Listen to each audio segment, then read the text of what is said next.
খুলো, এটা খুলো।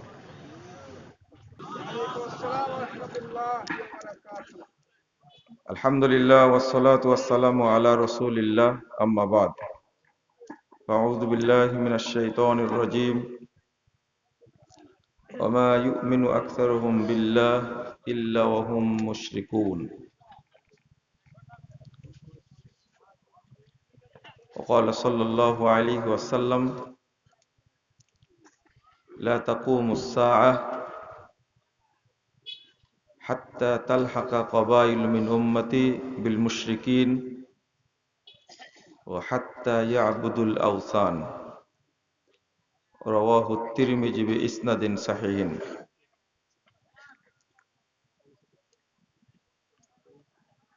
সম্মানিত ভাই ও বোনেরা, আল্লাহ রাব্বুল আলামিনের প্রশংসা এবং মুহাম্মদ সাল্লাল্লাহু আলাইহি ওয়াসাল্লামের উপরে দরুদ পাঠের পর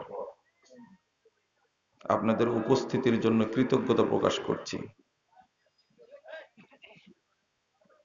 বলছিলাম এক কাপ চা দিতে, উনি বললেন আমি দিবই।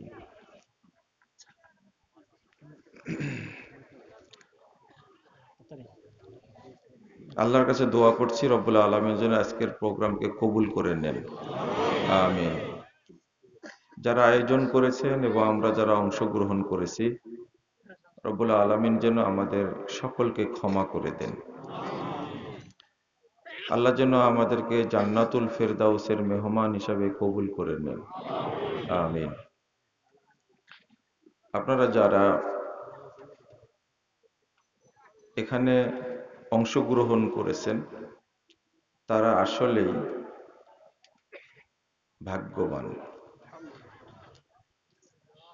কারণ এই ধরনের মাজলিসে সবার অংশগ্রহণ করার সুযোগ হয় না। রাসূলুল্লাহ সাল্লাল্লাহু আলাইহি ওয়াসাল্লাম বলছেন, মা জালাসা কওমুন ইয়াযকুরুনাল্লাহ ইল্লা নাদাহুম মুনাদিম মিনাস সামা। এ ধরনের মাজলিসে যখন কেউ অংশগ্রহণ করে, আল্লাহকে জানার চেষ্টা করে,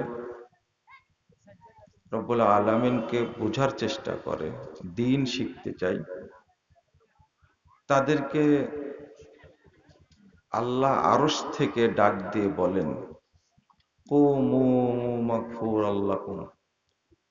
মাজলিস শেষ হয়ে গেছে, এখন চলে যাও, তোমাদের সবাইকে ক্ষমা করে দেওয়া হয়েছে। আল্লাহ আরো বলেন, অবুদ্দিলাত সাইয়্যাতুকুম হাসানাত। তোমাদের পূর্বের পাপগুলোকে নেকি দ্বারা পরিবর্তন করে দেওয়া হয়েছে। এটা তাবরানী আওসাতের 1556 নম্বর হাদিস। সহিহ মুসলিমের 2689 নম্বর হাদিস এসেছে, রাসূল সাল্লাল্লাহু আলাইহি সাল্লাম বলছেন, মাজলিসে উপস্থিত ব্যক্তিদের ব্যাপারে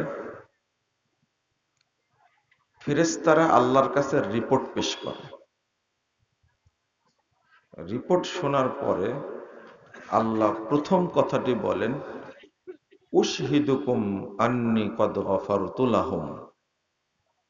ফেরেশতারা তোমাদেরকে সাক্ষী রেখে আমি ঘোষণা করছি, যারা মাজলিসে অংশগ্রহণ করেছে আমি তাদের সবাইকে ক্ষমা করে দিয়েছি। ফাআতাইতুহুম মা সালু। তাই তারা আমার কাছে যা চেয়েছে আমি তাদেরকে তাই দান করেছি। মানে এইটা দোয়া কবুলের জায়গা। এখানে এসে আপনি আল্লাহকে যা বলবেন আল্লাহ সেটাই কবুল করবেন। আল্লাহ বলছেন, ফাআতাইতুহুম মা সালু। তারা আমার কাছে যা আবেদন করেছে সেই আবেদনই আমি পূর্ণ করে দিয়েছি। ও আজারতুহুম মিম্মাস্তাজারু। আর এখানে আসার কারণে যে কষ্ট স্বীকার করেছে, শ্রম দিয়েছে, সময় দিয়েছে, এই জন্য আমি আল্লাহ তাদেরকে পূর্ণ নেকি দান করেছি। এই চারটা কথা যখন আল্লাহ ফেরেশতাদেরকে বলেন চারটা কথা বলতে, 1 নম্বর, আমি তোমাদেরকে ক্ষমা করে দিয়েছি। 2, তোমাদের পাপগুলোকে নেকি দ্বারা পরিবর্তন করে দিয়েছি। 3, তোমরা যা চেয়েছো তোমাদেরকে তাই দান করেছি। 4, তোমাদের পূর্ণ নেকি দান করেছি। চারটা কথা শুনে ফেরেশতারা একটা কথা বলেন, ইয়া রব, ফিহিম ফুলানুন আব্দুন খাত্তা।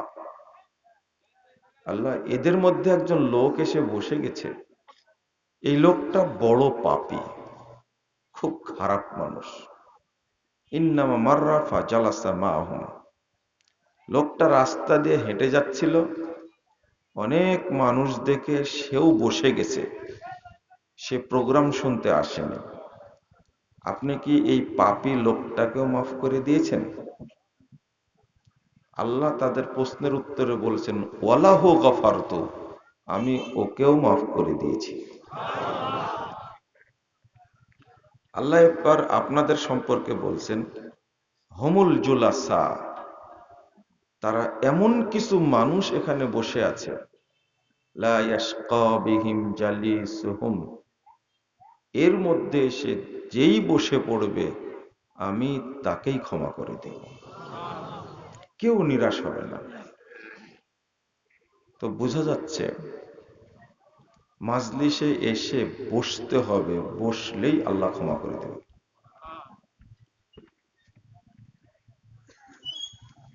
আবার যদি এইভাবে বললে হাদিসটা হয়তো গুরুত্বটা বুঝবেন আপনারা। সালাত আদায় করি আমরা, রাসূল সাল্লাল্লাহু আলাইহি সাল্লাম বলছেন, আল্লাহ বলছেন পাপ ক্ষমা হয়, কিন্তু পাপগুলো কি নেকি হয়ে যায়? হজ করলে, উমরা করলে পাপ মাফ হয়, কিন্তু পাপগুলো কি নেকি হয়ে যায়? সিয়াম পালন করলে পাপ ক্ষমা হয়, গফিরা লাহু মা তাকাদ্দামা মিন যামবি, পাপ ক্ষমা হয়, কিন্তু পূর্বের পাপ কি নেকিতে পরিবর্তন হয়ে যায়? না। কিন্তু এমন একটা জায়গায় আমরা এসেছি, আল্লাহ বলছেন যে আমি পাপ ক্ষমাও করে দিই, পূর্বের পাপগুলোকে নেকি দ্বারা পরিবর্তনও করে দিই। এই জায়গায় চাইলেই কি আপনি আসতে পারবেন? আল্লাহ সহযোগিতা না করলে আপনি আসতে পারবেন না। বহু মানুষ দোকানে ঘুরে বেড়াচ্ছে, রাস্তায় ঘুরে বেড়াচ্ছে, আপনাকে আল্লাহ কবুল করেছেন, আপনি এসে বসেছেন।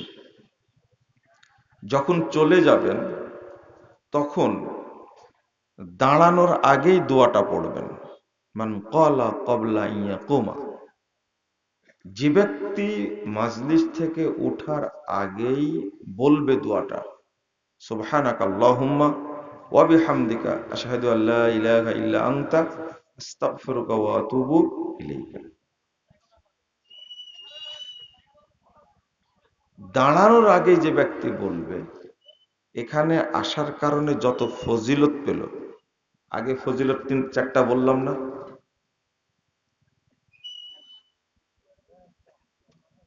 তুবিয়া বিতবা,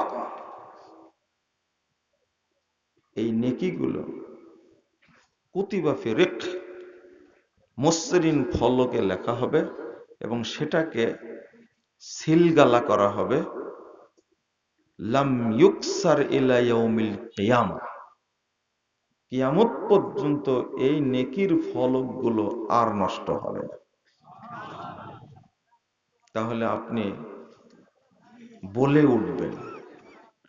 তবে হ্যাঁ, শয়তান সব সময় লেগেই থাকে আমাদের সাথে, আমাদের সাথে সবসময় কি শয়তান? প্রতিটি কাজেই শয়তান লেগে থাকে। এটা আমার কথা না, রাসূল সাল্লাল্লাহু আলাইহি সাল্লাম বলছেন শয়তান লেগেই থাকে। কিভাবে লেগে থাকে আমি পরে কয়েকটা উদাহরণ দেব যদি মনে থাকে, কিন্তু আপনাদের এখানে একটা জিনিস বুঝাই দিই। শয়তান যে লেগে থাকে, যেমন মাজলিস শেষ করে দেব, হয়তো 10 সেকেন্ড বাকি আছে। আর কয় সেকেন্ড? 10 সেকেন্ড। মাজলিস শেষ করে দেব, উঠে যাব। কিন্তু 10 সেকেন্ডের আগেই আপনার ভিতরে এত তাড়াহুড়া শুরু হবে, আপনি উঠে দৌড় দিয়েছেন।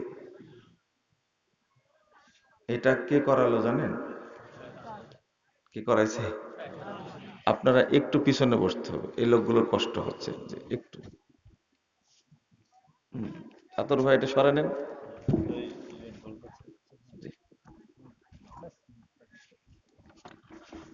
তো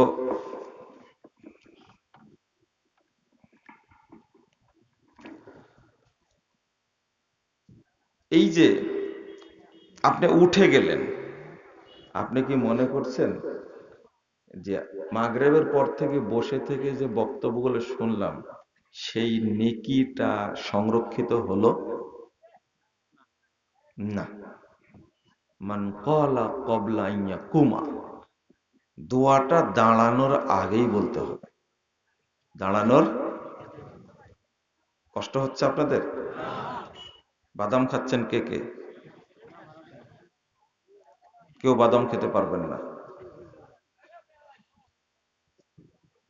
আপনাদের রাত 12টার পরে ওয়াজ শোনার অভ্যাস, আমার তো এই ওয়াজ করার অভ্যাস নাই।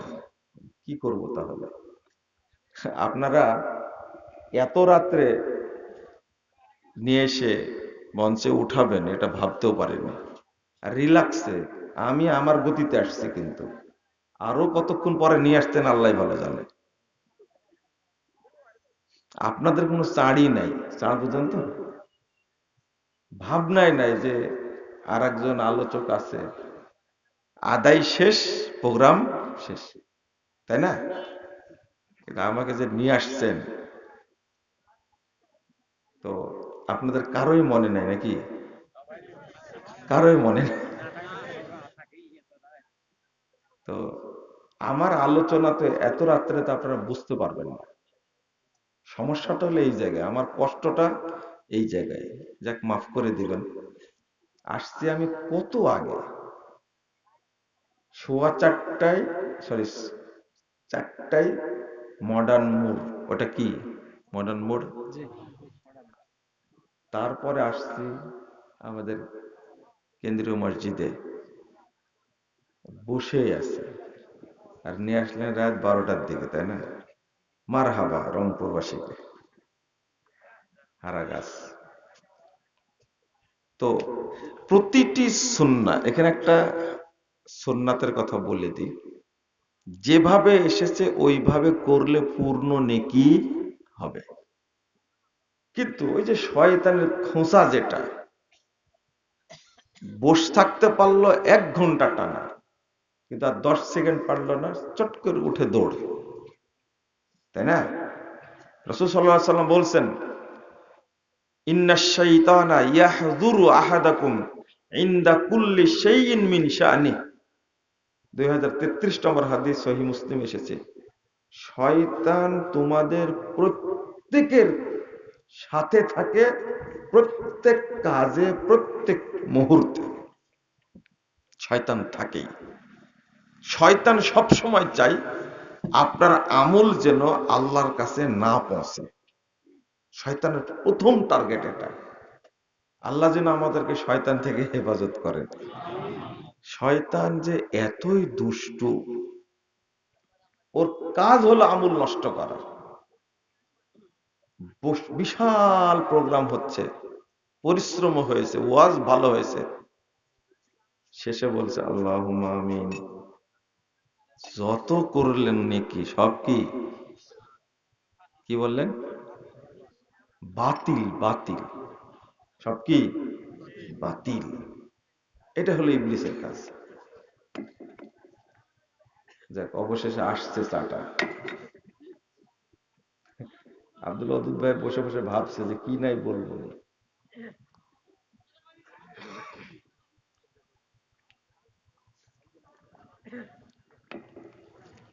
চা আপনাদের জন্য খাওয়া, আমার জন্য না। তো আমি যে বিষয়টা বলছিলাম, যখনই ইবাদতের সাথে সুন্নাতের সাথে শরীয়তের সাথে শয়তানি আমল মিশে যাবে, তখন সেটা কি হয়ে যাবে? বাতিল হয়ে যাবে।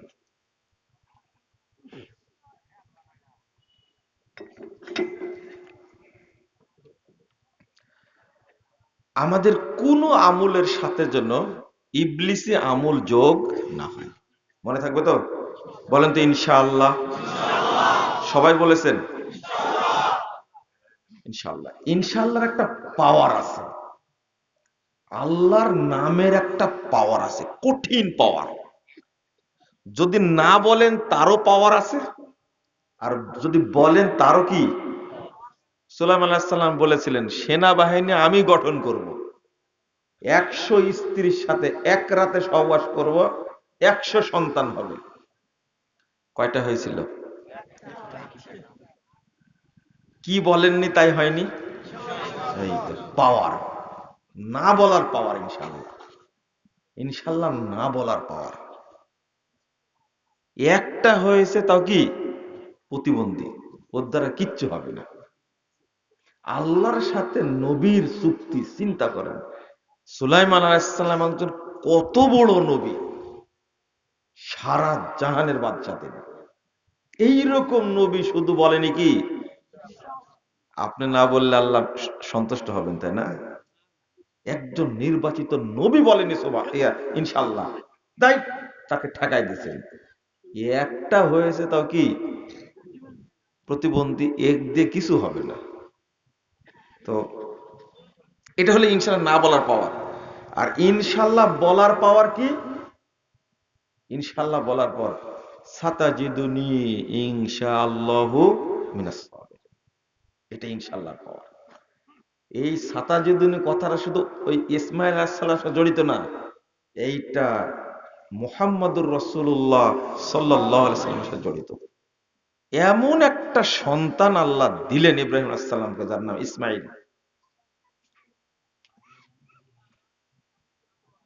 ইব্রাহিম আলাইহিস সালাম, আলহামদুলিল্লাহিল্লাযী ওয়াহাবা লি আলাল কিবারে ইসমাঈল ওয়া ইসহাক ইন্না রাব্বি লাসামিউদ দুআ। এত প্রশংসা করলেন। সেই ইসমাইল আলাইহিস সালামের ঔরস থেকে আসলেন এত বছর পরে, ৩৫০০ বছর পরে আল্লাহ কবুল করলেন ইব্রাহিম আলাইহিস সালামের দোয়া। আসলেন আমাদের রাসূল মুহাম্মদুর রাসূলুল্লাহ সাল্লাল্লাহু আলাইহি ওয়াসাল্লাম। ইনশাআল্লাহ পাওয়ার, এমন পাওয়ার। যদি না বলতেন জবাই কিন্তু হয়ে যেত, কি জানেন? যদি না বলতেন ইফআল মাতুমার সাতাজিদুনি ইনশাআল্লাহু মিনাস সাবিরিন, ইসমাইল আলাইহিস সালাম না বললে, 11 বছরের বাচ্চা এটা না বললে কুরবানি কি হয়ে যেত। আল্লাহ তাকে বাঁচা রাখলেন, আমাদেরকেও বাঁচা রাখলেন, তাই না? আমাদেরকে করতে হতো, তো বাপ করতো, আমরাও করতাম সন্তানদেরকে। বলেন আলহামদুলিল্লাহ। তো আমরা আমাদের ইবাদতের সাথে কখনো, ভাইরা এখানে দাঁড়ায় থাকবেন কতক্ষণ? টাইম দিলে ভালো হয়। আমার জায়গা থাকলে বসতে হবে, জায়গা না থাকলে আমি অনুরোধ করব না, বসে কথাটা শুনেন।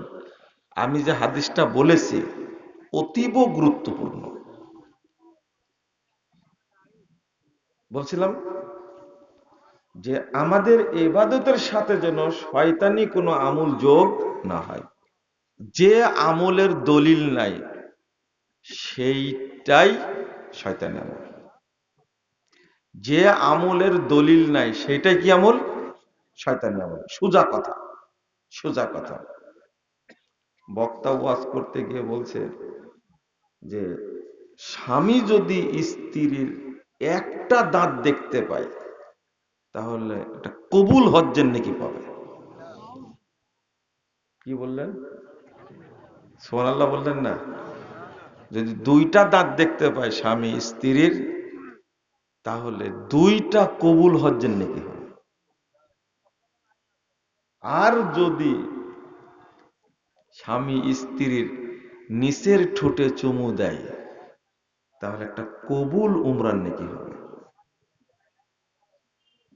তাহলে আর অন্য কিছু পালন করা লাগবে না, স্ত্রী থাকলে যথেষ্ট। এই যে কথাটা বলল, এই ধরনের কথার কোনো দলিল আছে? বক্তার মুখ চুলার মুখ, যা দেয় তাই খায়। ও মিথ্যা কথা বলছে, আমি প্রতিবাদ করছি, তাই নাকি অপরাধ? বুঝেননি কথা? ও মিথ্যা কথা বলছে, নবীর উপরে মিথ্যা অপবাদ দিচ্ছে, আমি প্রতিবাদ করছি, তাই নাকি আমারই বেশি অপরাধ। মানে যা ইচ্ছা তাই বলবে, কিছু বলা যাবে না। তোমাকে কুরবানি করে ছেড়ে দেবে ইনশাআল্লাহ। যতদিন আল্লাহ শক্তি দিয়েছেন, মিথ্যুক মুফাসসির আর মিথ্যুক বক্তা, এই ভণ্ডদের জায়গা বাংলাদেশে দিব না আমরা ইনশাআল্লাহ।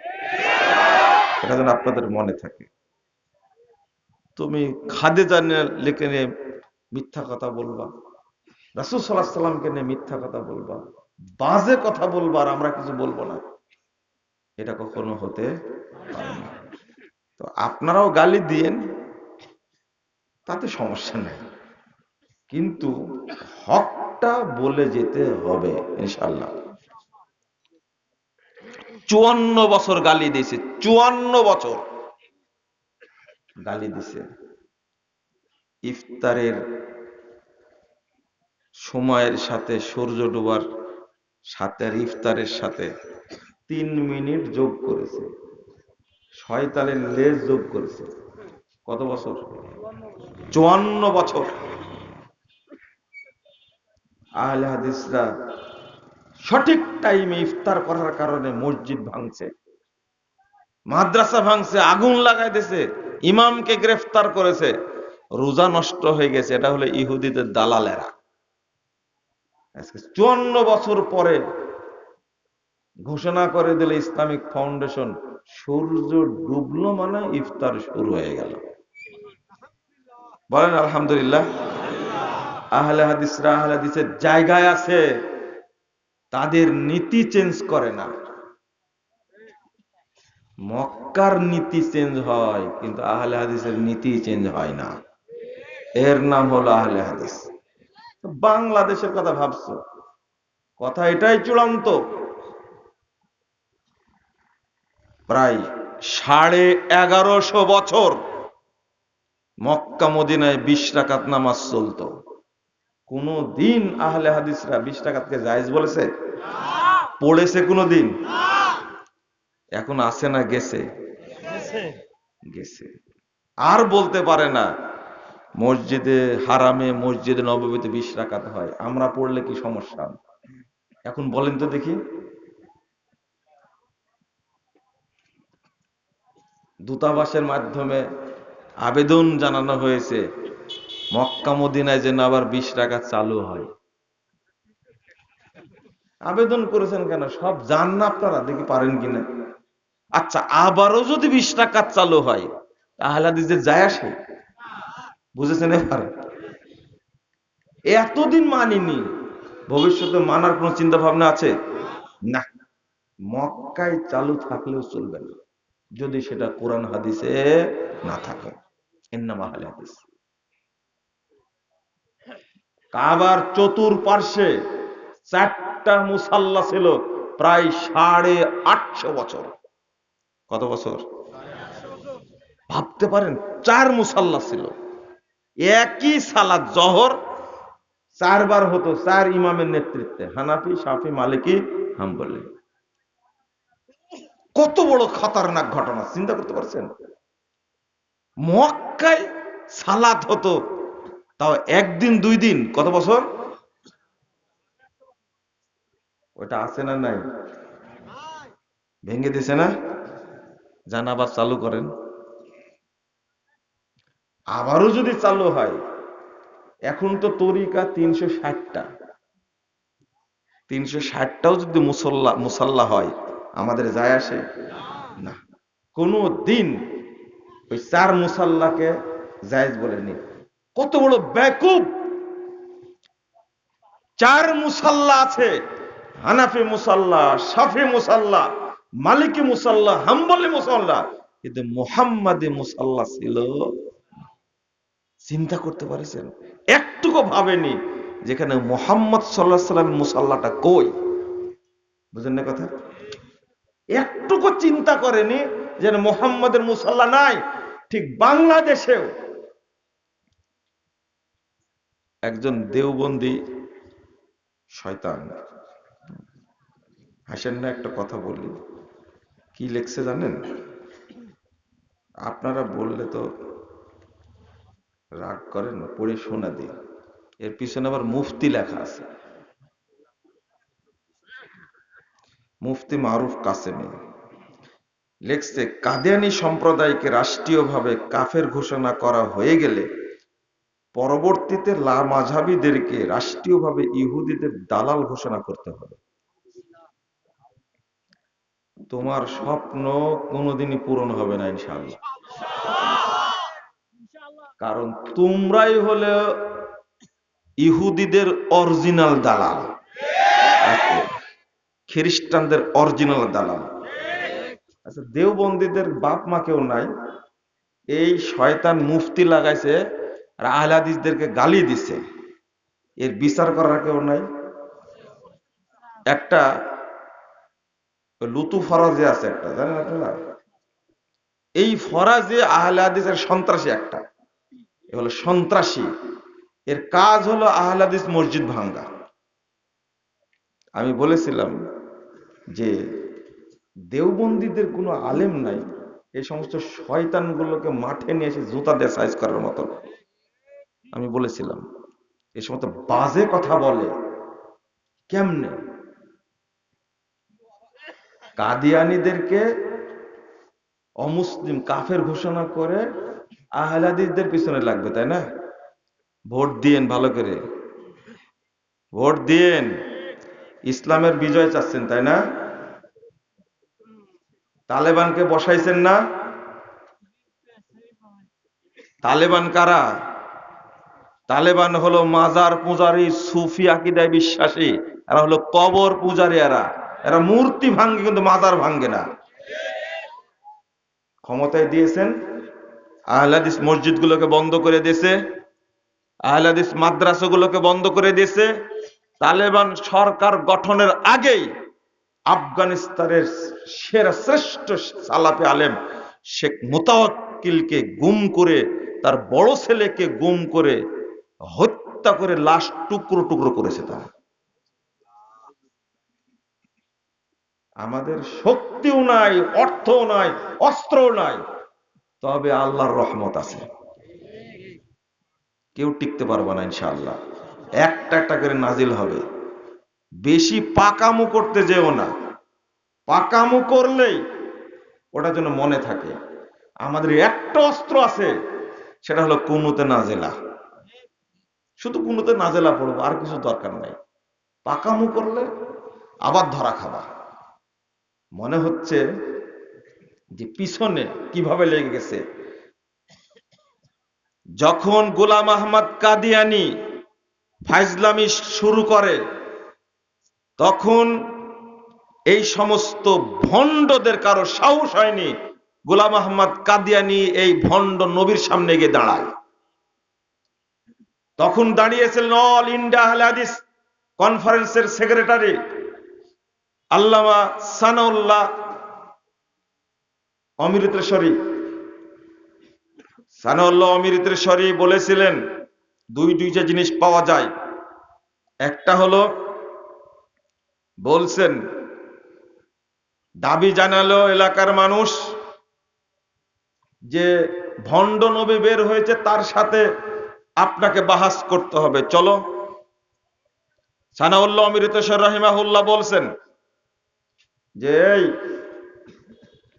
গোলাম আহমদ, তুমি নাকি নবী দাবি করেছো। করছে আমার নাম গোলাম আহমদ না, আমার নাম হলো আহমদ। আমার নাম কি?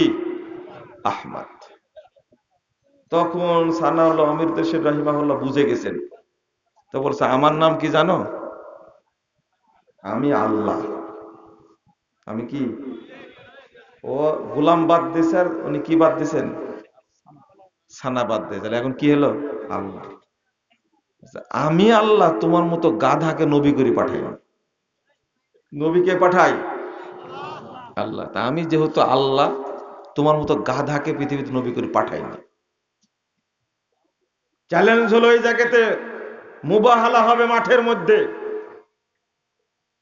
তুমি তোমার বিরুদ্ধে বদদুয়া করবে, আমি আমার বিরুদ্ধে বদদুয়া করব। চলো মাঠে, তোমার সাথে আমার চুক্তি। তুমি বলবে আমি যদি ভণ্ড নবী হই তাহলে আমি বাথরুমের ড্রেনের মধ্যে পড়ে মারা যাব। আর আমি বদদুয়া করব, আল্লাহ গোলাম আহমদ কাদিয়ানী যদি সত্য নবী হয় তাহলে আমি বাথরুমের ড্রেনে পড়ে মরব। একে বলে কি? খোলা আসমানের নিচে এইভাবে পরস্পরের বিরুদ্ধে বদদুয়া করার নাম হলো কি? মুবাহালা। চলো মুবাহালা করে, হ্যাঁ করব। গোলাম আহমদ কাদিয়ানী মনে করেছে এতদিন যেভাবে জিতে গেছি এর সাথেও পারবো, কিন্তু হলো না। আল্লাহু আকবার। এই গোলাম আহমদের শয়তানটাকে আল্লাহ বাথরুমে ফেলে দিয়ে মারলেন। মানুষ তার উপরে গু গোবর নিক্ষেপ করে ঝাঁটা মেরে তাকে বিদায় দিয়েছে 1905 সালে, কেউ বলছেন 8 সালে হলো। কিন্তু আল্লামা সানাউল্লাহ অমৃতসরী রহিমাহুল্লাহ তিনি মারা গেছেন 1948 সালে। বলেন আলহামদুলিল্লাহ। আর এখন এইটাকে সাজাইছে, এটা সানাউল্লাহ ছিল না, এটা আতাউল্লাহ বুখারী ছিল। ওরে জ্ঞান পাপী, আপনারা বলেন কি ওরে বাটপার নাকি বলেন? বুঝেন না কে? বুঝছেন? কত বড় সিটার রে ভাই। এই আতাউল্লাহ বুখারীর জীবনী তুমি জানো? তোমার বড় শায়েখ ভাইরাস বক্তা বলেছে তাই কানে ঢোকায় নিয়েছো তুমি। তুমি একটু ভাইরাস বক্তার কথা তদন্ত করো। তুমি বুঝা গেল তুমি ভাইরাস বক্তার মুরিদ একটা, মুরিদ না তো মারিদ। এটা ঠিক না, এটা ভুল হচ্ছে। সানাউল্লাহ অমৃতসরের নাম হলো ফাতেহে কাদিয়ান, শেরে পাঞ্জাব। আজকেও বলছি, সেই সময়ে যেমন সানাউল্লাহ অমৃতসরী, আজকেও তেমনি doctor Zakir Naik. William Campbell 1991 সালে ভুল ধরলো, কোরআনে 30টা ভুল আছে। ও পাগড়িওয়ালা, তুমি মাজারে বসে বসে মুরিদদের নজর নিয়াজ খাও, উইলিয়াম ক্যাম্বেলের সামনে গিয়ে তুমি চ্যালেঞ্জটা গ্রহণ করলে না কেন? এখন পর্যন্ত কেউ গ্রহণ করেনি। কিন্তু ছোট্ট মাথাওয়ালা নাম ডাক্তার জাকির নায়েক উইলিয়াম ক্যাম্বেলকে ধরে নিয়ে এসে এমন ধাতানি দিলেন। ধাতানি বুঝেন? কোরআনে কোনো ভুল নাই, বরং তোমার বাইবেলে কতটা ভুল আছে, এক এক প্রিন্টে এক এক রকম। কিন্তু রাসূলের যুগ থেকে নিয়ে আজ পর্যন্ত কোরআনের একটা শব্দ চেঞ্জ হয়নি, একটা বাক্য চেঞ্জ হয়নি, অক্ষর চেঞ্জ হয়নি, যেভাবে ছিল ওইভাবে আছে এখন পর্যন্ত।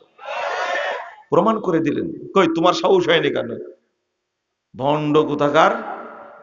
আজকের কথাই প্রমাণ করছে। শ্রী শ্রী রবিশঙ্করকে লক্ষ জনতার সামনে ডেকে নিয়ে এসে ডাক্তার জাকির নায়েক প্রমাণ করে দিলেন ইসলামই শ্রেষ্ঠ, পৃথিবীর সমস্ত ধর্ম হলো মানুষের বানানো। তুমি পারোনি কেন? ও চুট্টা মৌলবি, তুমি পারোনি কেন? তুমি আহলে হাদিসদেরকে গালি দাও, তুমি আহলে হাদিসদেরকে কাফের বলো, তুমি আহলে হাদিসদের ইহুদির দালাল বলো। ইহুদির দালাল কারা? উইলিয়াম হান্টারের দি ইন্ডিয়ান মুসলমান বইটা পড়া, শেষ পৃষ্ঠা পড়বা। তুমি যদি শিক্ষিত হও, শয়তান যদি না হও, তাহলে পড়বা। আমি মনে করি পড়ে দেখবা। ব্রিটিশ বিরোধী আন্দোলন করেছে আহলুল হাদিসরা, উলামায়ে কেরাম। আর মাজারপুরি কারামাতুল জৌনপুরি প্রথম ফতোয়া দেয় ব্রিটিশদের বিরুদ্ধে যুদ্ধ করা যাবে না। ওটা নাকি দারুল ইসলাম। ব্রিটিশরা যখন ছিল এই দেশটা কি দারুল ইসলাম ছিল? আহলে হাদিস উলামায়ে কেরাম ফতোয়া দিলেন।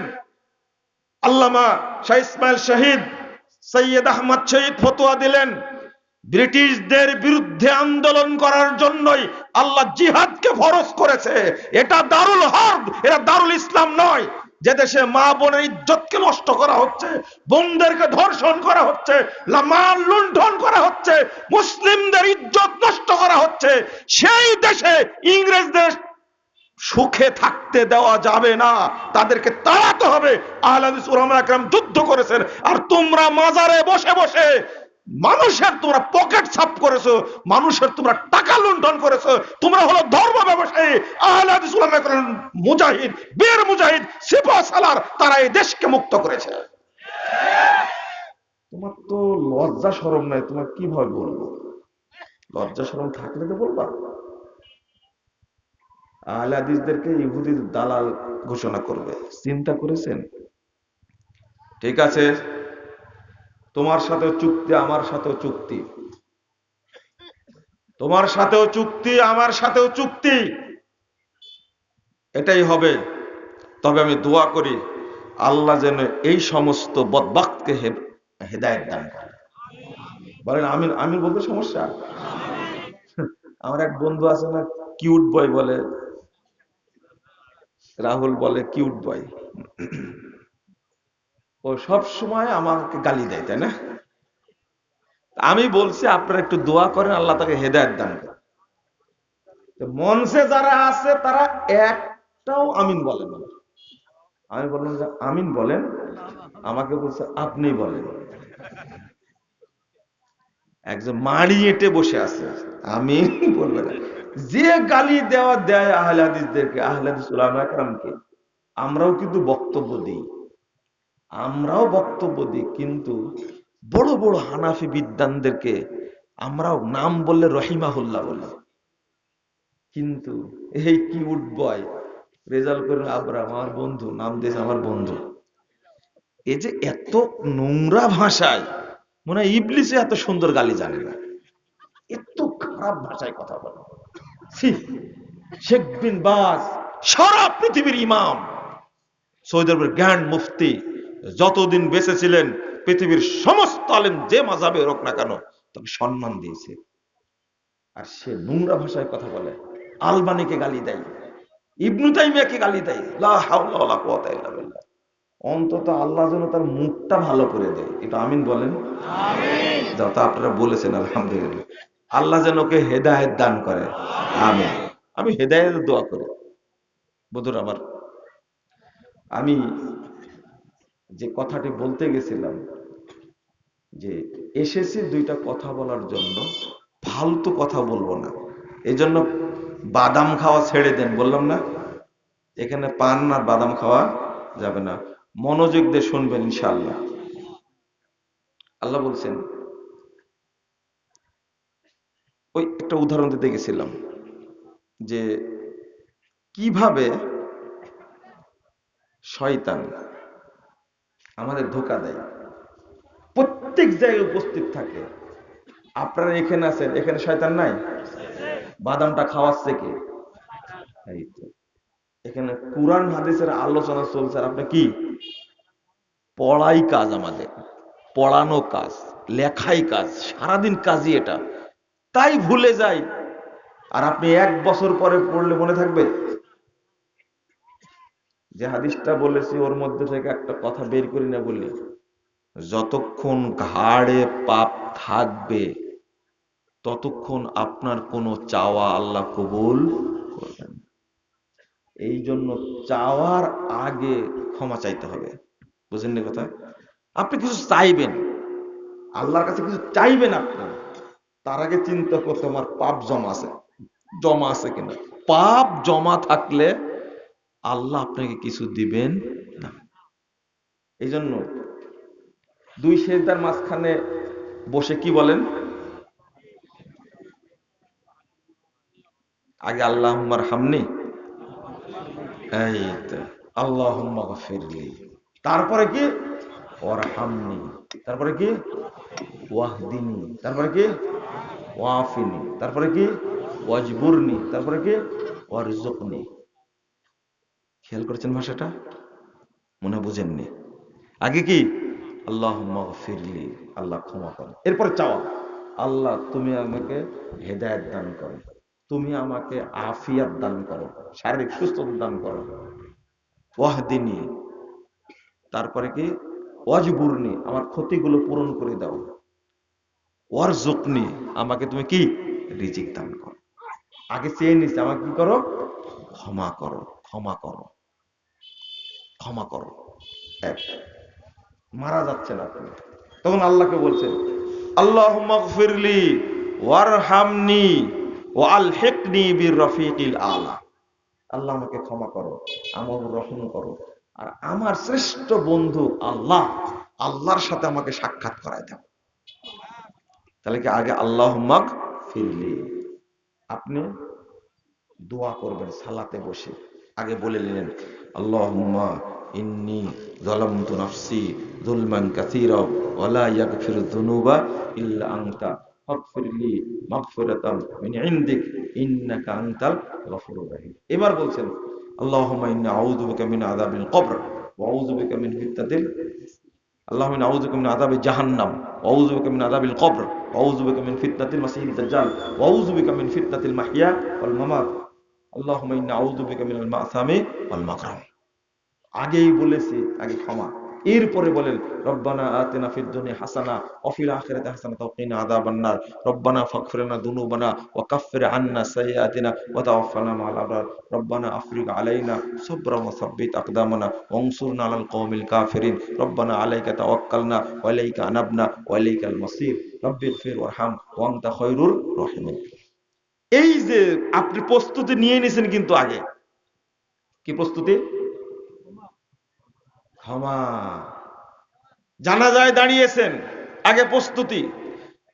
দরুদ পড়ার পরে পড়ছেন আল্লাহুম্মা গফিরলি হাইয়িনা ওয়া মাইয়িতিনা ওয়া শাহিদিনা ওয়া গায়িবিনা ওয়া সগীরিনা ওয়া কাবীরিনা ওয়া যাকারিনা ওয়া উনসানা আল্লাহুম্মা মান আহইয়াইতু মিন্না ফাহিয় আলাল ইসলাম ওয়া মান তাওয়াফাইতাহু মিন্না ফাতাওয়াফাহু আলাল ঈমান আল্লাহুম্মা লা তাহরিমনা আজরা ওয়া লা তাফতিননা বাদা। ক্ষমা চাওয়া হয়ে গেছে, এবার কি আল্লাহুম্মা গফির লাহু ওয়ারহামহু ওয়াআফিহি ওয়াফু আনহু ওয়া আকরিম নুজুলাহু ওয়া ওয়াসসি মাদখালাহু ওয়া আগসিলহু বিল মাই ওয়াস সালজি ওয়াল বারদ। আমি কি বুঝাতে পারলাম? কিছু চাইতে হলে আগে ক্ষমা চেয়ে পাপ মাফ করে নিতে হবে, না হলে আল্লাহ ওইটা দিবেন না। আর পাপ জিনিসটা এত খারাপ, যখন একটা পাপ করে ফেলেন, যখন একটা পাপ করে ফেলেন তখন রব্বুল আলামিন ফেরেশতাকে বলে লিখিস না, তুই লিখিস না, বন্ধ রাখ, 6 ঘন্টা বন্ধ রাখে। কয় ঘন্টা? 6 ঘন্টা লিখিস না। এই 6 ঘন্টার মধ্যে ও ক্ষমা চাই কিনা, ক্ষমা চাইলে আল্লাহ মাফ করে দেবেন। আপনি কি বুঝতে পারছেন ঘটনা? 6 ঘন্টা চলে গেছে, তাও মাফ চাইলো না, তখন ফেরেশতা কি করেন? এন্ট্রি করেন। আল্লাহ চান না যে আপনার পাপটা লেখা হোক। প্রতিদিন ঘুমাতে যাওয়ার সময় অন্তত আল্লাহকে বলবেন, আল্লাহ আমার আমল নামে যা পাপ লেখা হয়েছে তুমি পাপগুলোকে মুছে দাও, মুছে দাও, মাফ করে দাও। বলবেন কি? মুছে দাও, আমার আমল নামায় যেন পাপ না থাকে। আল্লাহ আমার পাপ থাকলে তো কিয়ামতের মাঠে সবাই দেখবে এত বড় পাপী, আমি কি কি পাপ করেছি মানুষ যেন জানতেই না পারে, তুমি আমল নামা থেকে মুছে দাও। ভাই না আমি এটা কি বলতে পারবেন? বলতে হবে, বলতে হবে। হয়তো আল্লাহ লেখেনি, ও বলবে এক সময়, আল্লাহ মাফ করে দেবে। পাপের খাতা সবসময় আমাদের কি থাকা লাগবে? পাপ মুক্ত থাকবে, পাপ মুক্ত থাকতে হবে। বলছিলাম যে কথাটা বলার জন্য, আল্লাহর পাওয়ার। মুহাম্মদুর রাসূলুল্লাহ সাল্লাল্লাহু আলাইহি ওয়াসাল্লাম 4982 নম্বর হাদিস, আবু দাউদের মধ্যে এসেছে, রাসূল সাল্লাল্লাহু আলাইহি ওয়াসাল্লাম গাধার পিঠে যাচ্ছিলেন, তার পিছনে একজন সাহাবী, সাহাবীর নাম হলো আবু তামিমা আল জুহাইনি হুজাইনি। তো গাধা যাওয়ার সময় হোঁচট খেয়েছে। কি খেয়েছে? হোঁচট খেয়েছে। হোঁচট খাওয়ার সময় তখন পিছন থেকে সাহাবী বলছেন, আল্লাহ রাসূলের পিছনে বসে আছেন গাধার পিঠে, তাইসা শয়তান, শয়তান ধ্বংস হোক, শয়তানের বদদোয়া করছে। তখন আল্লাহ রাসূল বলছেন, লা তাকুল তাইসা শয়তান, এই তাইসা শয়তান বলো না। ও তাইসা শয়তান বললে ফাত্তাজামা হাত্তা তাকুনা মিসলাল বাইত, মিসলাল জাবাল। যদি তুমি বলো শয়তান ধ্বংস, তাহলে শয়তান অহংকারে বড় হতে হতে বিশাল পাহাড়ের মতো বড় হয়ে যায়। এই যে ওখানে কথা বলছে কে দেখেন তো। ও, মানে একটা শয়তান কত বড় হতে পারে আপনি ভাবতে পারছেন না। হাত্তা ইয়াকুনা মিসলাল জাবাল, ও বড় হতে হতে অহংকারে পাহাড়ের মতো বড় হয়ে যায়। আর একটা হাদিস আসছে বিল্ডিং এর মতো বড় হয়ে যায়। ওয়ায়াকুল বিকুওয়াতি, তাহলে আমি করতে পেরেছি, আমার শক্তি দ্বারা ওকে ফেলে দিছি, হুজুট খেয়েছে ফেলে দিছি। তুমি বলবা কি, তাকুল বিসমিল্লাহ বিসমিল্লাহ হাত্তা তাসাগারা হাত্তা ইয়াকুনা মিসলাল মিসলাল যুবাব। তুমি যদি খালি বিসমিল্লাহ বলো ওই জায়গাতে, বিসমিল্লাহ বললে এই শয়তান ছোট হয়ে একবারে মাছির মতো হয়ে যায়। আপনি কি পাওয়ার বুঝলেন? আল্লাহ নামের পাওয়ার কি? আপনারা যে ইনশাল্লাহ বলতে চান না, বিসমিল্লাহ বলতে চান না, তার পাওয়ারটা কি বুঝলেন? আপনি একটা গরম পানি ফেলছেন, ওখানে বিসমিল্লাহ বলতেই হবে। যদি ওই জায়গাতে থাকে শয়তান বা জিন থাকে, থাকতে তো পারে, আপনি বিসমিল্লাহ বলা মাত্র পাওয়ার এতটাই, পানি ফেলার আগেই আল্লাহ তাকে ওখান থেকে সরাই দিবেন, সরাই দিবেন। যদিও পানি, জিনের একটা বাচ্চাও থাকতে পারে, পারে না? জিনের কি থাকতে পারে? বাচ্চাও থাকতে পারে। কিন্তু বিসমিল্লাহ বলে ফেলেন আপনি, যদি এটা জিনের গায়ে লেগে যায়, তাহলে জিন আপনার উপরে কি করবে? আসর করবে। জিন বদনজর দিবে। এ চোখে বদনজর দেয়, দেহতে বদনজর দেয়। জিন যদি, মানুষ তো দেয় দেয় বদনজর, আল্লাহ মাফ করুন। শেখ বিন বাজ রহিমাহুল্লাহ একজন মহিলার কাছে গেছেন, ইমাম বিন বাজ রহিমাহুল্লাহ। তো মহিলাকে ধরছে। দেখেন, মানুষ তো সম্মান করে করে, ইমাম ইবনে বাজকে একটা জিন কিভাবে সম্মান করে দেখেন। জিনে ধরেছে, তিনি যা জিজ্ঞেস করেছে, এর কি অপরাধ, তুমি একে কষ্ট দিচ্ছ কেন? কেউ জানে না এতদিন থেকে কষ্ট, বছরের পর বছর। তখন বলছে যে এ আমার বাচ্চার গায়ে গরম পানি ফেলে দিছে, বাচ্চাটা শরীরটা ঝলসে গেছে, তারপর থেকে আমি ওকে কষ্ট দিচ্ছি। তো বলেছে ভুল করেছে সে, ভুল তো হতেই পারে, মাফ করে দাও। জিন কি বলছে জানেন? ও যদি পানিটা বিসমিল্লাহ বলে ফেলতো, তাহলে কিন্তু বাচ্চাটা বেঁচে যায়। তাহলে জিনটা কি ভালো না খারাপ? হ্যাঁ, ভালো হওয়ার পরে কষ্ট। চিন্তা করতে পারছেন, বাচ্চা যে নিজের, আবার দলিলও দিচ্ছে। তো শেখ বিন বাজ বলছেন, মানুষ ভুল করেছে, ভুল হয়েছে, এখন তাকে শিখাই দিব। আমি কি করব? শিখাই দেব। তাহলে তুমি কষ্ট দিও না।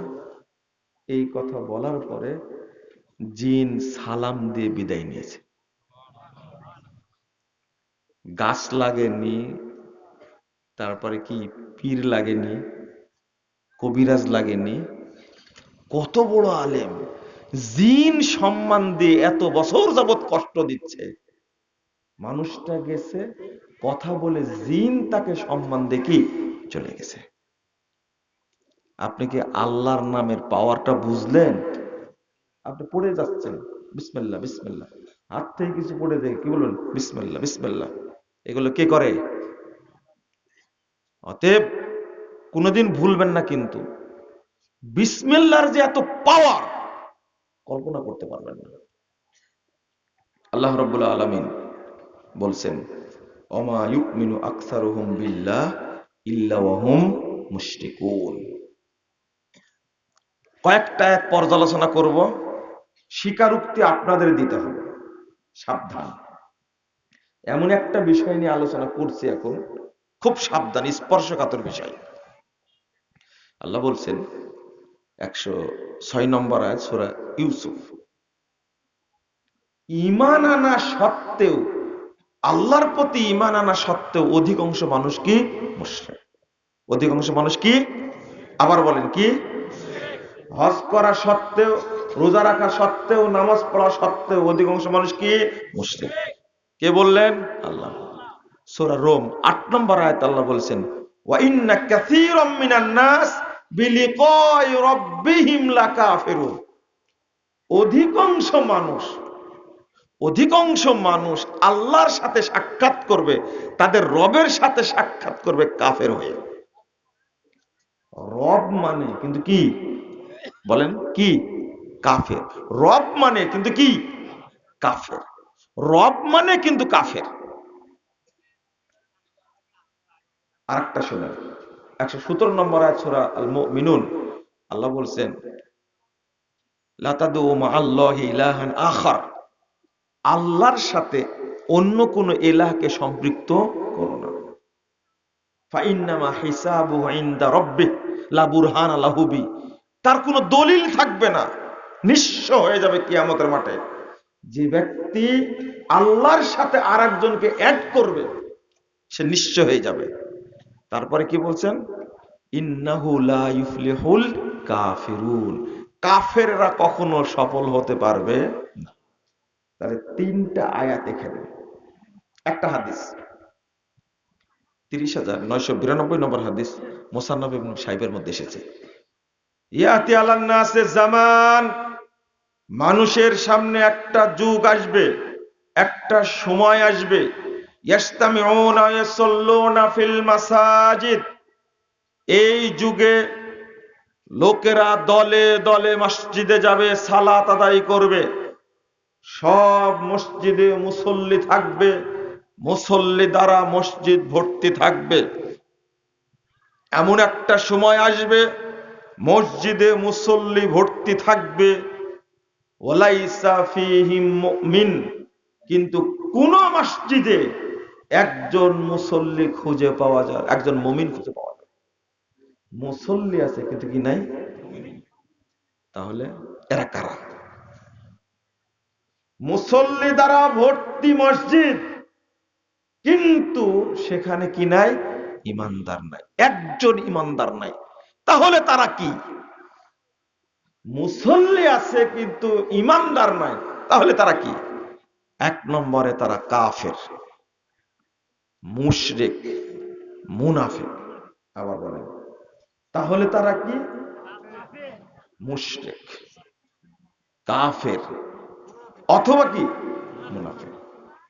তাহলে মুশরিক হয়ে কি করছে? নামাজ পড়ছে।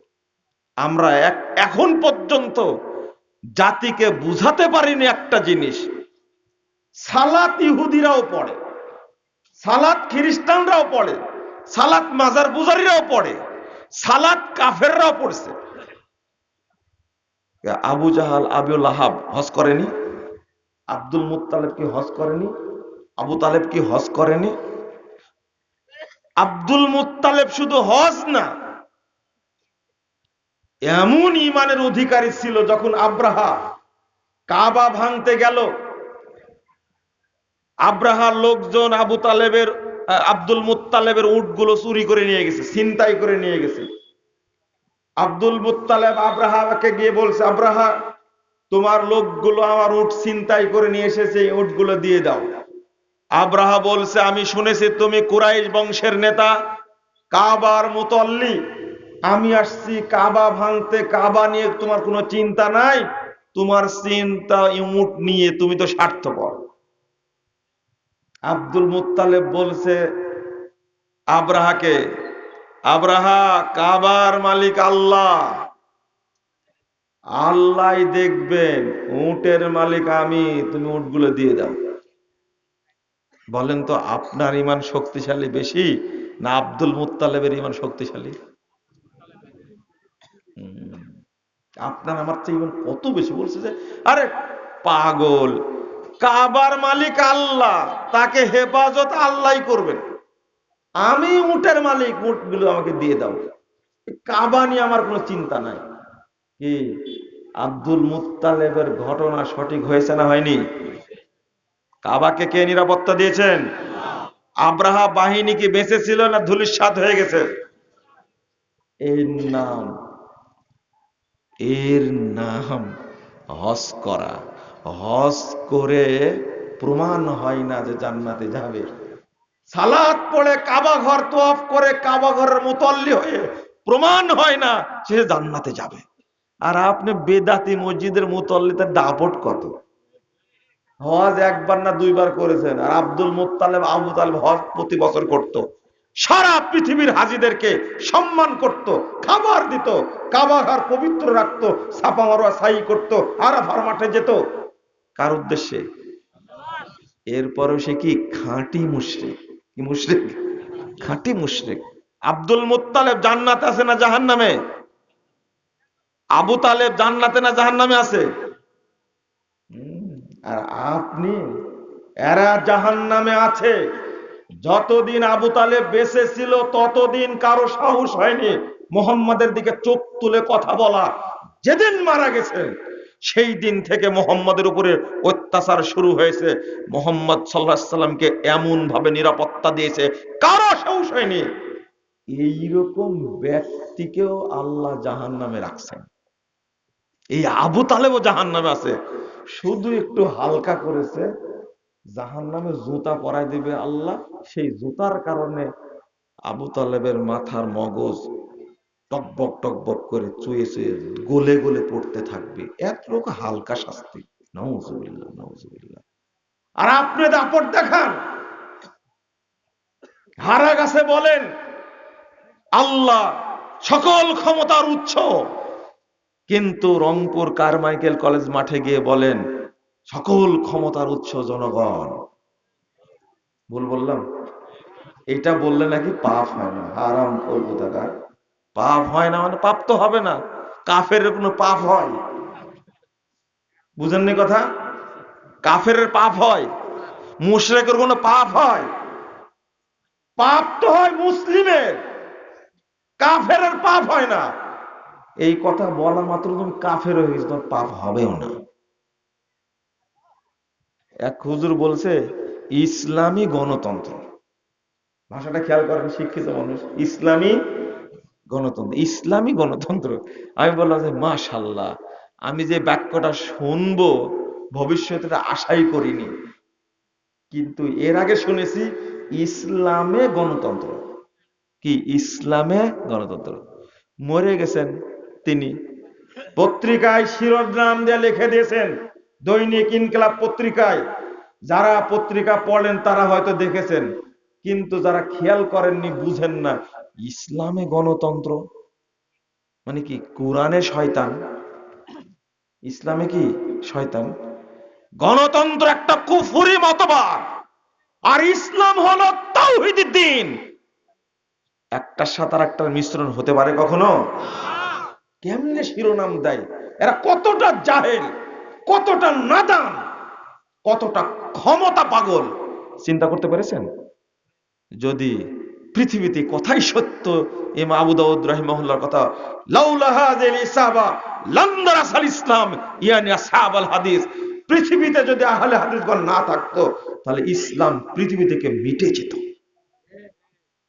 কত বছর আগে বলে গেছেন ইমাম আবু দাউদ রাহিমাহুল্লাহ, এই কথাই চূড়ান্ত। আহলে হাদিসরা না থাকলে এই পীর ফকিররা ইসলামকে ইজারা দিয়ে এই কুফরি মতবাদের সাথে মিশায়া ইসলামের রূহটাকে, ইসলামের রূপটাকে তারা পুরোটাই নষ্ট করে দিত। কিন্তু কথা তো বলতে হবে। লা হাওলা ওয়ালা কুওয়াতা ইল্লা বিল্লাহ। আর একটা কি এখনকার চিত্রটাকে একটু শোনেন। এখনকার চিত্রটা হলো সরকার চাচ্ছে সবাই সন্তুষ্ট থাক, সবাই কি সন্তুষ্ট থাক, কিছু নিচ্ছে ইসলামের আর কিছু কি বাদ দিচ্ছে। এটা কি চলবে? চলবে না তো। দুইটা মিলে খুব সুন্দর বুঝছে, হুজুরেরা ভালো থাকবে, নাস্তিকরা ভালো থাকবে, বিশ্বালয়ও থাকবে, ইসলামী সুদও থাকবে, ইসলামী ঘোষও থাকবে, ইসলামী জেনাও থাকবে, পবিত্র প্রেমও থাকবে, কেউ যেন উটুস পুটুস না, চুপচাপ থাকবে। কি কৌশল পাকাচ্ছে আপনাদের আইন উপদেষ্টা, তাই না? বিশাল জ্ঞানী মানুষ আইন উপদেষ্টা নাকি, এত সুন্দর করে সাজাচ্ছে। একটা সংস্কার কমিশন গঠন করলো, এমন সংস্কার কমিশন গঠন করলো তারা খোঁজা একবারে, পুরুষত্ব বলতে কিছুই নাই তাদের। জমা দিয়েছে, এইটা নিয়ে যে ভিতরে ভিতরে কি হচ্ছে তার হিসাব নিসাব নাই। বলছে আমরা ধর্মনিরপেক্ষ মতবাদ বাদ দিয়েছি সংবিধান থেকে, আমরা জাতীয়তাবাদ বাদ দিয়েছি, আমরা কমিউনিজম বাদ দিয়েছি, একটা রেখেছি কি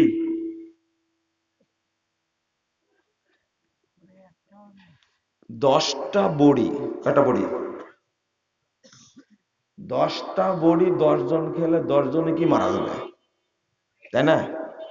বুঝেননি কথা? তার মধ্যে বাদ দিছে কয়টা? 9টা।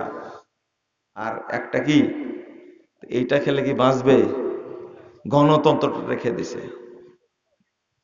আর ধারা তৈরি করেছে তোমাকে সাইজ করার জন্য। আল্লাহ 1500 বছর আগে আয়াত নাজিল করে দিয়েছেন। আল্লাহ রাব্বুল আলামিন বলছেন আপনারা শুনেন, মিশ্রণ চলবে না ইসলামের সাথে, মনে থাকবে, মিশ্রণ চলবে না। 150 151 নম্বর আয়াত আল্লাহ বলছেন সূরা নিসা, ইয়াকুলুনা নুমিনু বিবাজ ওয়া নাকফুরু বিবাজ ওয়া ইউরিদুনা আন ইয়াত্তাখিযু বাইনা যালিকা সাবিলা। আমরা কিছু নিব আর কিছু ছাড়বো, দুইটা মিলে একটা সুন্দর রাস্তা তৈরি করব, তাই না? উদ্দেশ্য তো ভালো, এদের ভালো না? দুইটা মিলে সুন্দর কি রাস্তা তৈরি করব। আল্লাহ তাদেরকে বলছেন সুন্দর কথা, উলাইকা হুমুল কাফিরুনা হাক্কা, এরাই হলো নির্ভেজাল কাফের। কি কাফের? আয়াতটা কোরআনের মধ্যে আছে, আয়াতটা কোরআনের মধ্যে আছে, আপনি আবার পড়ে দেখবেন। কেন বললেন উলাইকা হুমুল কাফিরুনা হাক্কা, এরাই হলো অরিজিনাল কাফের। অরিজিনাল কাফের কেন? ইসলাম বাদ দিয়ে যদি কোনো মতবাদ, কোনো থিওরি, কোনো ইজম, কোনো তরিকা, কোনো মাযহাবকে, কোনো আদর্শকে যদি আপনি গ্রহণ করেন, তাহলে মিক্সচার হয়ে গেল। আপনাকে আল্লাহ বলছেন খাঁটি কাফের। কি কাফের? অরিজিনাল বুঝেন তো, ফ্রেশ বুঝেন তো, ফ্রেশ ফ্রেশ বুঝেন, বুঝেন তো, ফ্রেশ কাফের। কেন?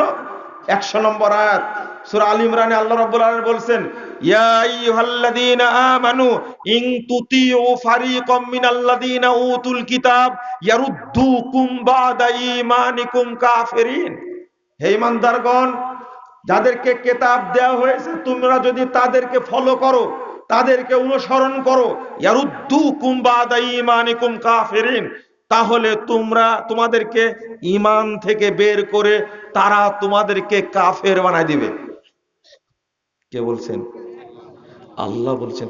তাদের উদ্দেশ্য হলো, ইহুদি খ্রিস্টানদের উদ্দেশ্য, বিধর্মীদের উদ্দেশ্য, নাস্তিকদের উদ্দেশ্য হলো তোমাদেরকে ঈমান থেকে বের করে কি বানা দিবে? লা হাওলা ওয়ালা কুওয়াতা ইল্লা বিল্লাহ।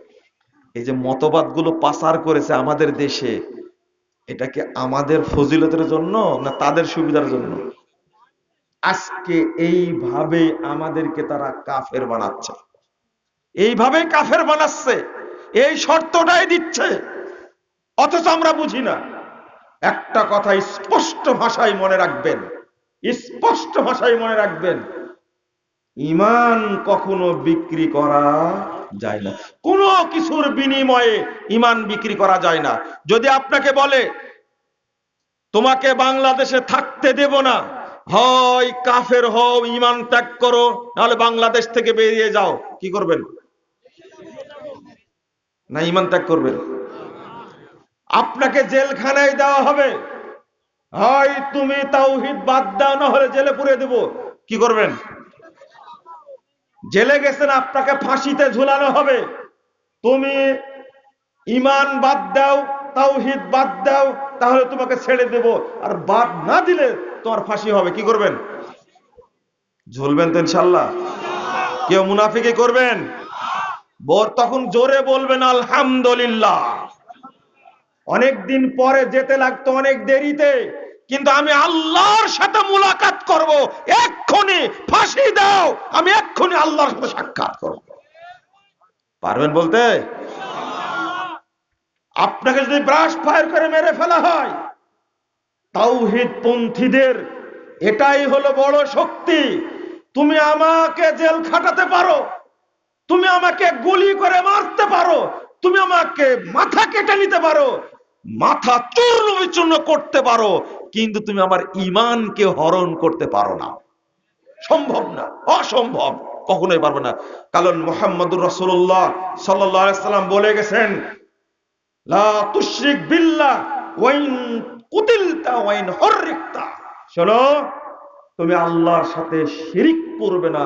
তোমাকে টুকরো টুকরো করে হত্যা করলেও, তোমাকে যদি আগুনের কুণ্ডলি জ্বালিয়ে আগুনের মধ্যে ফেলে দিয়ে পুড়িয়ে দেওয়া হয়, তবুও তুমি আল্লাহর সাথে শরিক করো না। ঈমান নিয়ে বেঁচে থাকতে হবে। আর আজকে আমরা ভোটের বিনিময়ে ঈমান বিক্রি করছি, তাই না? ভোটের বিনিময়ে ঈমান বিক্রি করতে। মাথায় সুন্দর টুপি। হাদিসটা শুনে নেন। রাসূল সাল্লাল্লাহু আলাইহি সাল্লাম বলছেন, 2219 নম্বর হাদিস, তিরমিজির মধ্যে এসেছে, লা তাকুমুস সাআহ হাত্তা তালহাকা কাবাইল মিন উম্মতি বিল মুশরিকিন। সাহাবীরা শোনো, কিয়ামত ততদিন হবে না যতদিন আমার উম্মতের বহু কাফেলা, বহু দল মুশরিকদের সাথে মিশে না যাবে, ততদিন কিয়ামত হবে না। ওয়াহাত্তা ইয়াবুদুল আওসান, বহু দল আমার উম্মতের, তারা মূর্তি পূজা না করা পর্যন্ত কিয়ামত হবে না। ওই যুগটা আসছে না আসেনি? আসছে না? হাই হাই হাই, নাউজুবিল্লাহ, আস্তাগফিরুল্লাহ। হুজুর বলছে, মার রব্বুকা ওমা দীনুকা ওমা নাবিয়ুকা।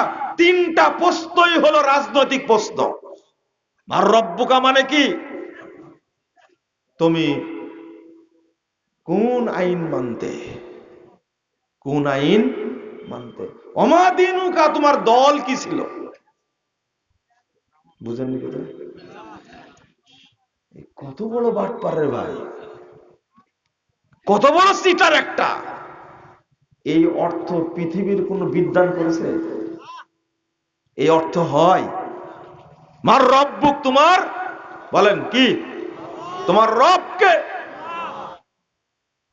এই চেঞ্জ করার কারণটা আপনারা বুঝেননি। অর্থটা চেঞ্জ করার কারণটা কি জানেন? আমরা মেসেজ দিয়ে দিছি, রব সম্পর্কে সঠিকভাবে না জানলে, যে লুঙ্গি পরা জানে না তাকে পাগড়ি পরায় লাভ কি? বুঝেননি কথা? যে লুঙ্গি পরতে জানে না তাকে পাগড়ি পরায় লাভ করতে পারবেন? আগে কি পরাতে হবে? কিন্তু পাগড়ির যে পরিমাণ ফজিলত বর্ণনা করা হচ্ছে, ফরজ তরক করে এখন কি পাগড়ি বেঁধে ফেলেছে।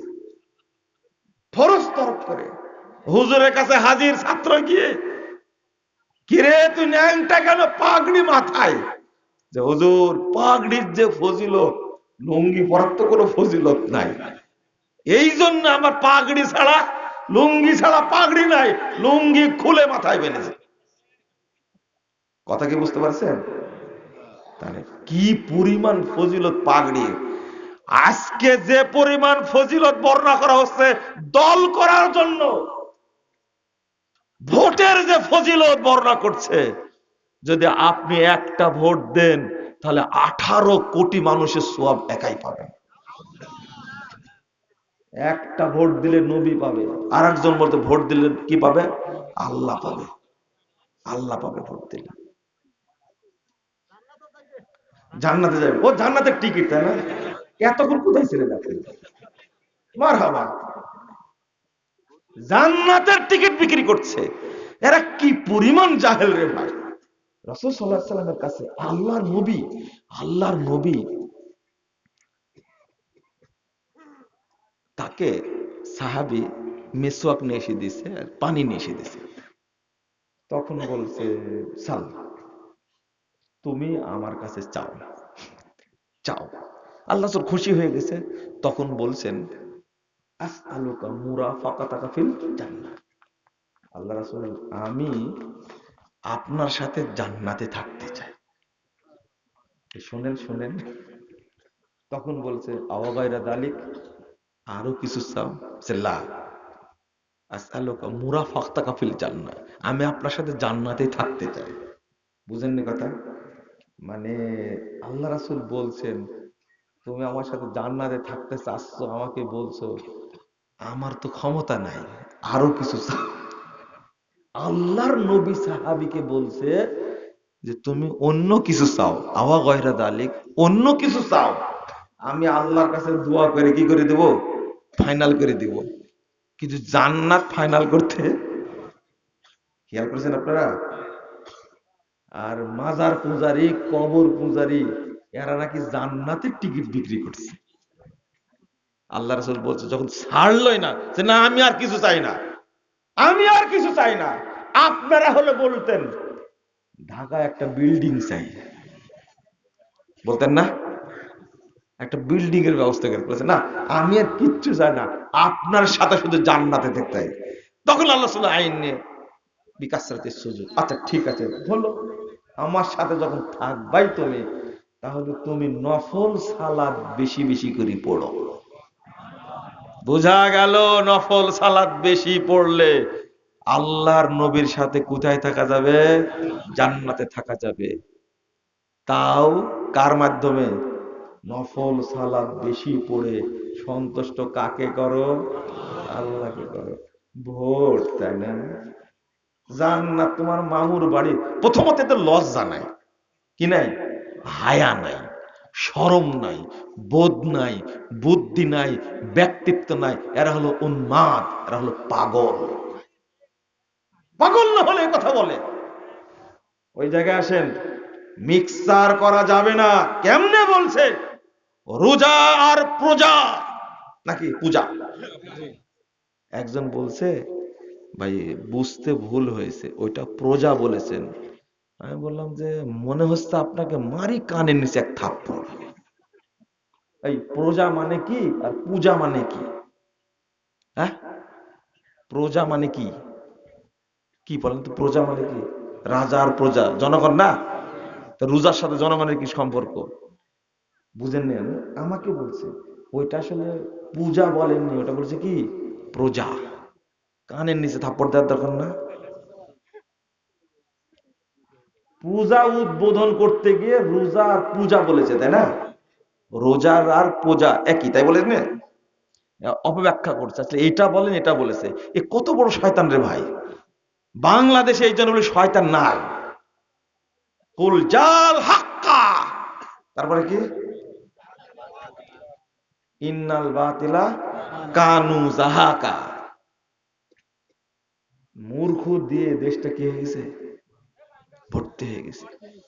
এই আয়াতটা কি 12টা বাজায়নি বলেন তো দেখি? যারা আরবি বুঝে, এটা আল্লাহর কালাম, এইভাবে বলা যায়, এইভাবে উচ্চারণ করা যায়। যাই করেন, আওয়ামী লীগ করেন, বিএনপি করেন, ভোট করেন, মন্ত্রী হন, এমপি হন, কিন্তু ইসলামকে নিয়ে বাড়াবাড়ি করেন না। এইটা আমার অনুরোধ। ব্যবসা করেন, চাঁদাবাজি করেন, ওই আল্লাহ উপরে একজন আছেন, সাইজ করবেও। আধুনিক যুগে যখন আল্লাহ রাব্বুল আলামিন সাইজ করেছেন, আমরা দেখলাম, বলছে দেখতে দেখতে 15 বছর, সামনে আরো 5 বছর, মানুষ বাঁচে কয় বছর? রহু ওবায়দুল কাদের বলেনি? হ্যাঁ, এইগুলো মনে রাখেন। এই অহংকার গুলো মনে রেখেন, এগুলো করেন না, এগুলো মনে রাখেন।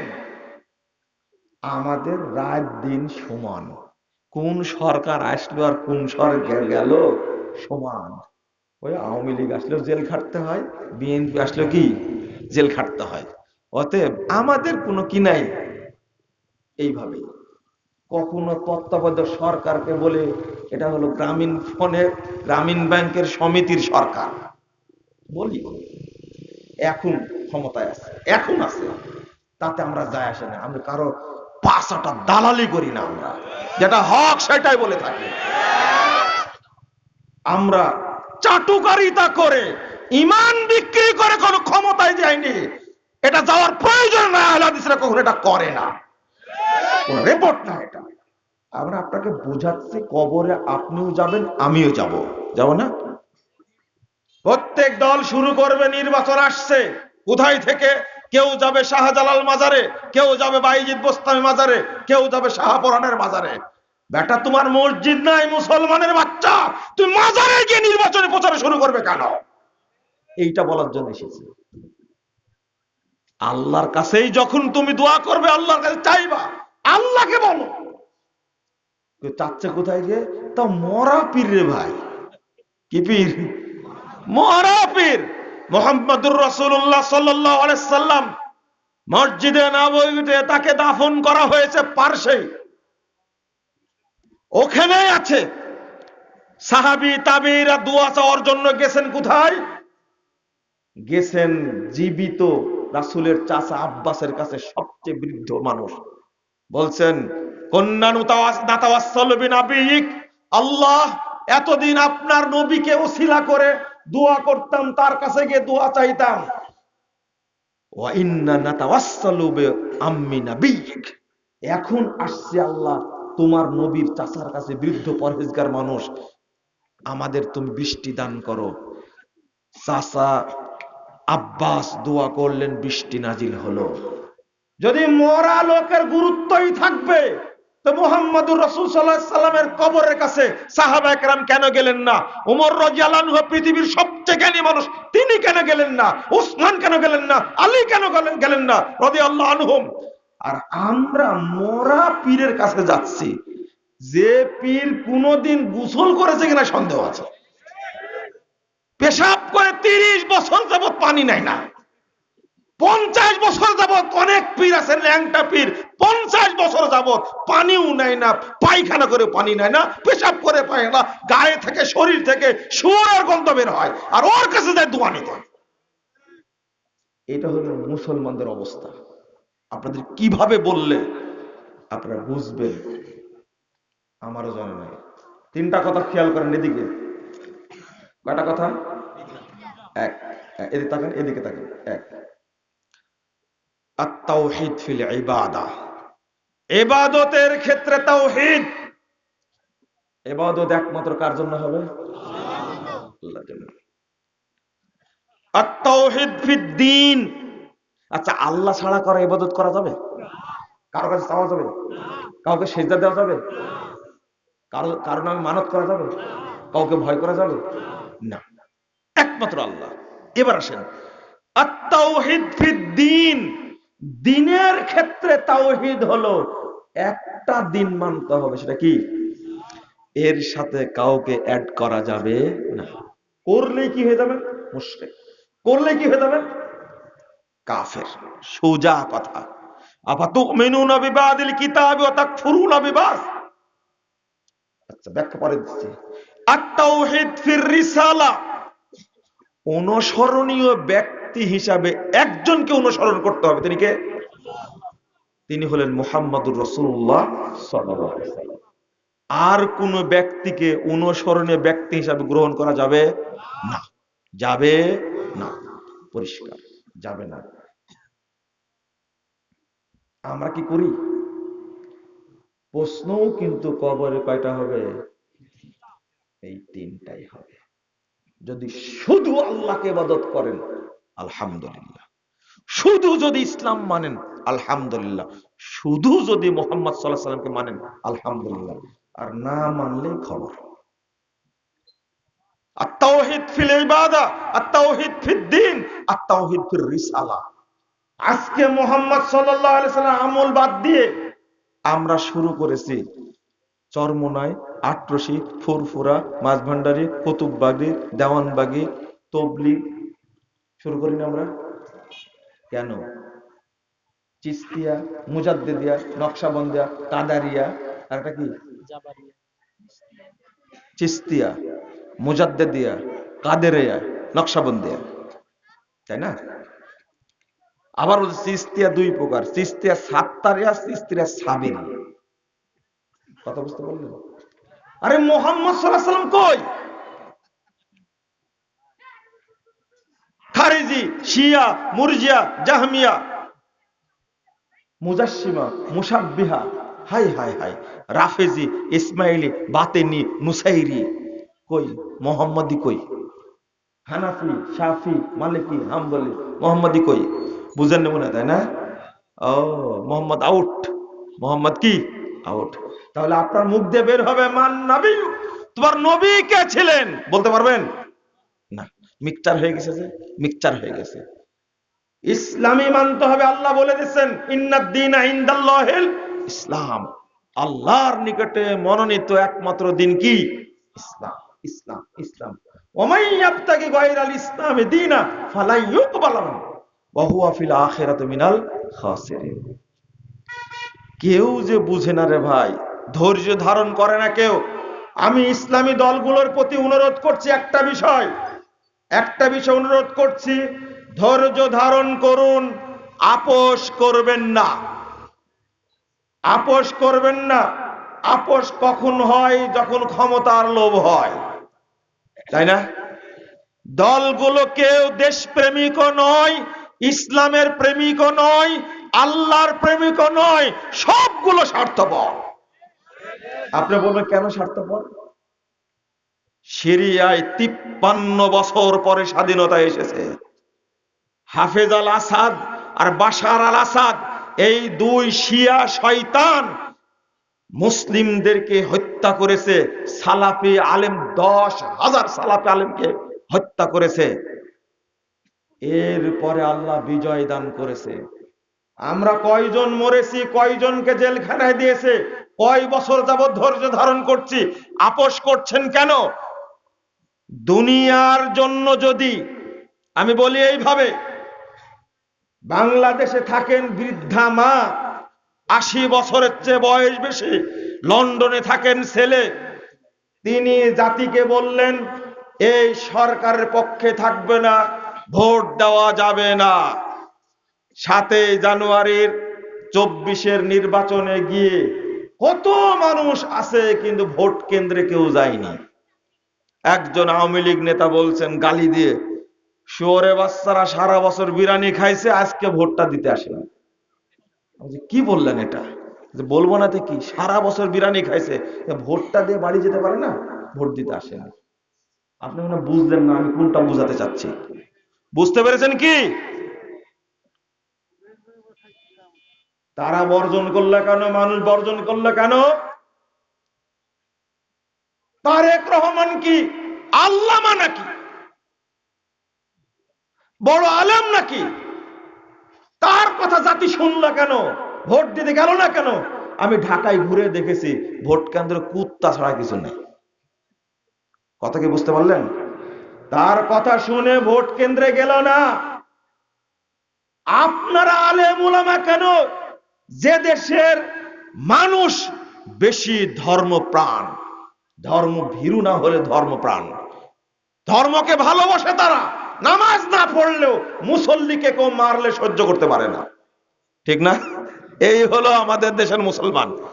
তাদেরকে আলেমরা বুঝাতে পারেনি কেন? মূলত আলেমরা হলো নিজ নিজ পকেট বড় করা নিয়ে ব্যস্ত।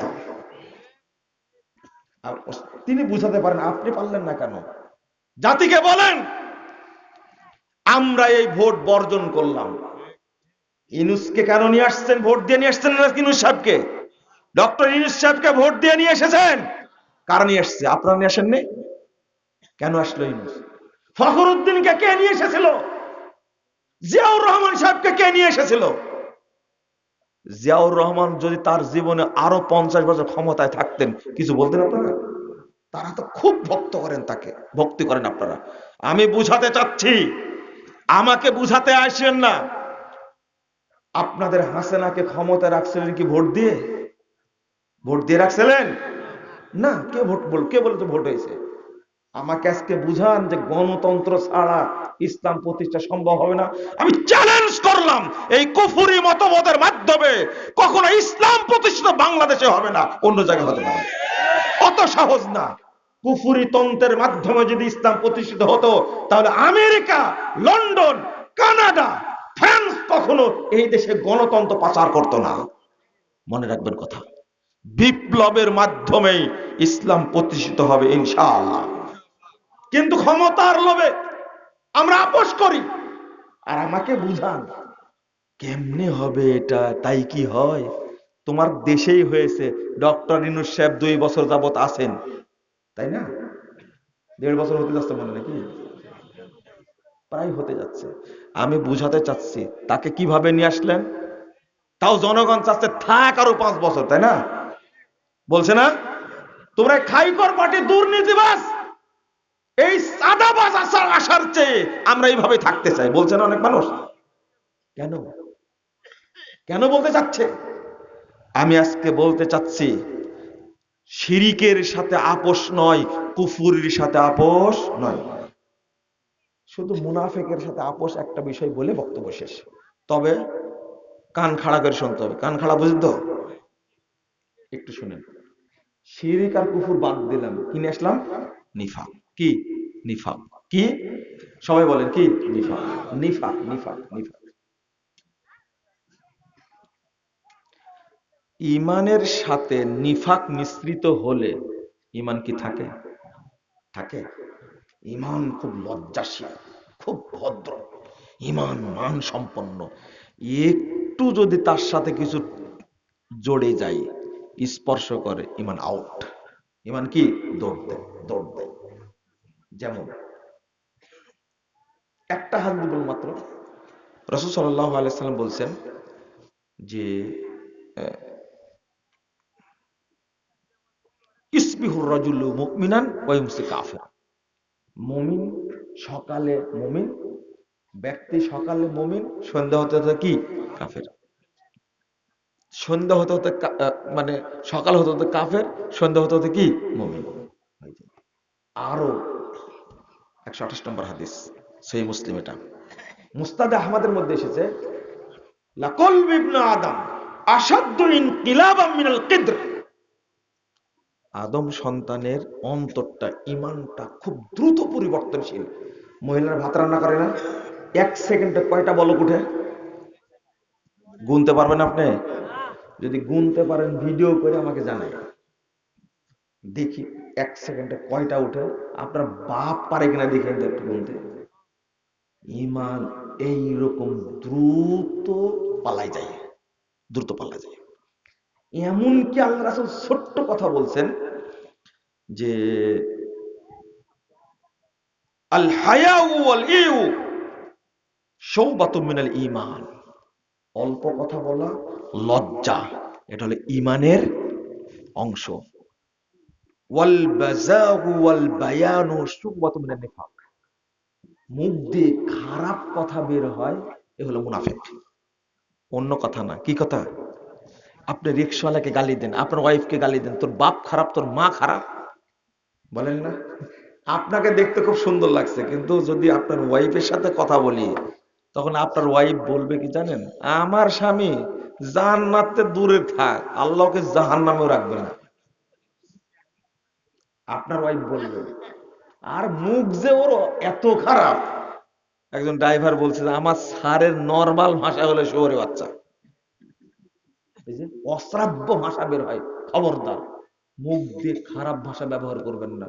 যদি বের হয় বুঝবেন আপনি মুমিন না, আপনি মুনাফিক। কি? মুনাফিক। খারাপ ভাষা, রিকশাওয়ালাকে গালি দেন, চাকরকে গালি দেন, সন্তানকে গালি দেন। নিজেই বলছেন এই শুয়োরে বাচ্চা গেছে কোথায়, নিজেরই সন্তান। বুঝেননি কথা? কুত্তার বাচ্চা, আস্তাগফিরুল্লাহ, আস্তাগফিরুল্লাহ। এই গাল আপনি কিছুই করেননি, শুধু কি দিয়েছেন? মুখ দিয়ে কি দিয়েছেন? খারাপ ভাষা ব্যবহার করেছে, খারাপ ভাষা। আর একটা হলো ওয়াল বায়ান শৌবাত বিল নিফাক, সারাদিন বক বক করতেই থাকে। কথা যারা বেশি বলে, মান কাসুরা কালামুহু কাসুরার কিসবুহু, কথা যে বেশি বলে সে বেশি মিথ্যা কথা বলে। কথা বলে বলে বলে বলছে, ভাই আমি একটু কথা বেশি বলি, কিছু মনে করেন না। কত বড় পাগল ও, যে মুনাফেক হিসাব করেনি, গর্বের সাথে বলছে, ভাই কথা কিন্তু আমি একটু বেশি বলি। আস্তে করে ঠাস করে কানের নিচে একটা চট দিতে হবে, যে তুমি মুনাফেক, তুমি জানো না একটা। তাহলে বক বক কিছুই না, কিছু না, শুধু বেশি কথা বলে, তাই কি বলেন? ভয় পাচ্ছেন কেন? না মানিয়ে এটে গেছে শীতে? বক বক করে। বিশেষ করে যারা চাকরিজীবী, সরকারি চাকরিজীবী হলে হারাম খেয়ে খেয়ে অন্তরটা এত খারাপ করে রাখছে, ও বক বক। আমি কিন্তু সবাইকে বলছি না, মাফ করবে, ম্যাক্সিমাম সরকারি চাকরিজীবী তারা কি হারামখোর। প্রশাসনে যারা চাকরি করে হারামখোর না? কাস্টমসে যারা চাকরি করে হারামখোর না? হ্যাঁ, পুলিশে যারা চাকরি করে তারা কি কত বড় হারামখোর এরা? পাসপোর্ট অফিসে যারা চাকরি করে, ভূমি অফিসে যারা চাকরি করে, বিদ্যুৎ অফিসে, কাস্টমসে যারা চাকরি করে, বাংলাদেশে এর চেয়ে বড় হারামখোর আর কেউ না। আবার ঠিকও বলছেন আপনারা, আমি এটা বললাম না, আমি বলছি সে শুধু বক বক করে, তাই কি নাই? বলেন কি নাই? কি নাই? ঈমান নাই। তাহলে যদি শিরিক যদি কেউ করে আর কুফরি যদি কেউ করে, ঈমান থাকবে? শুধু বক বক করে, তাই কি নাই? বুঝছেন? আপনি কৃপণ, তাই কি নাই? বলেন, ঈমান নাই। আপনি কৃপণ, তাই কি নাই? ঈমান নাই। আপনি হিংসুক, হিংসা আছে, তাই কি নাই? ঈমান নাই। তাহলে কুফরি করলে কি ঈমান থাকে? হ্যাঁ, শিরিক করলে কি ঈমান থাকে? শোনেন, সঠিক উত্তর দিবেন আপনারা এখানে যারা আছেন, সঠিক উত্তরটা দেবেন দয়া করে।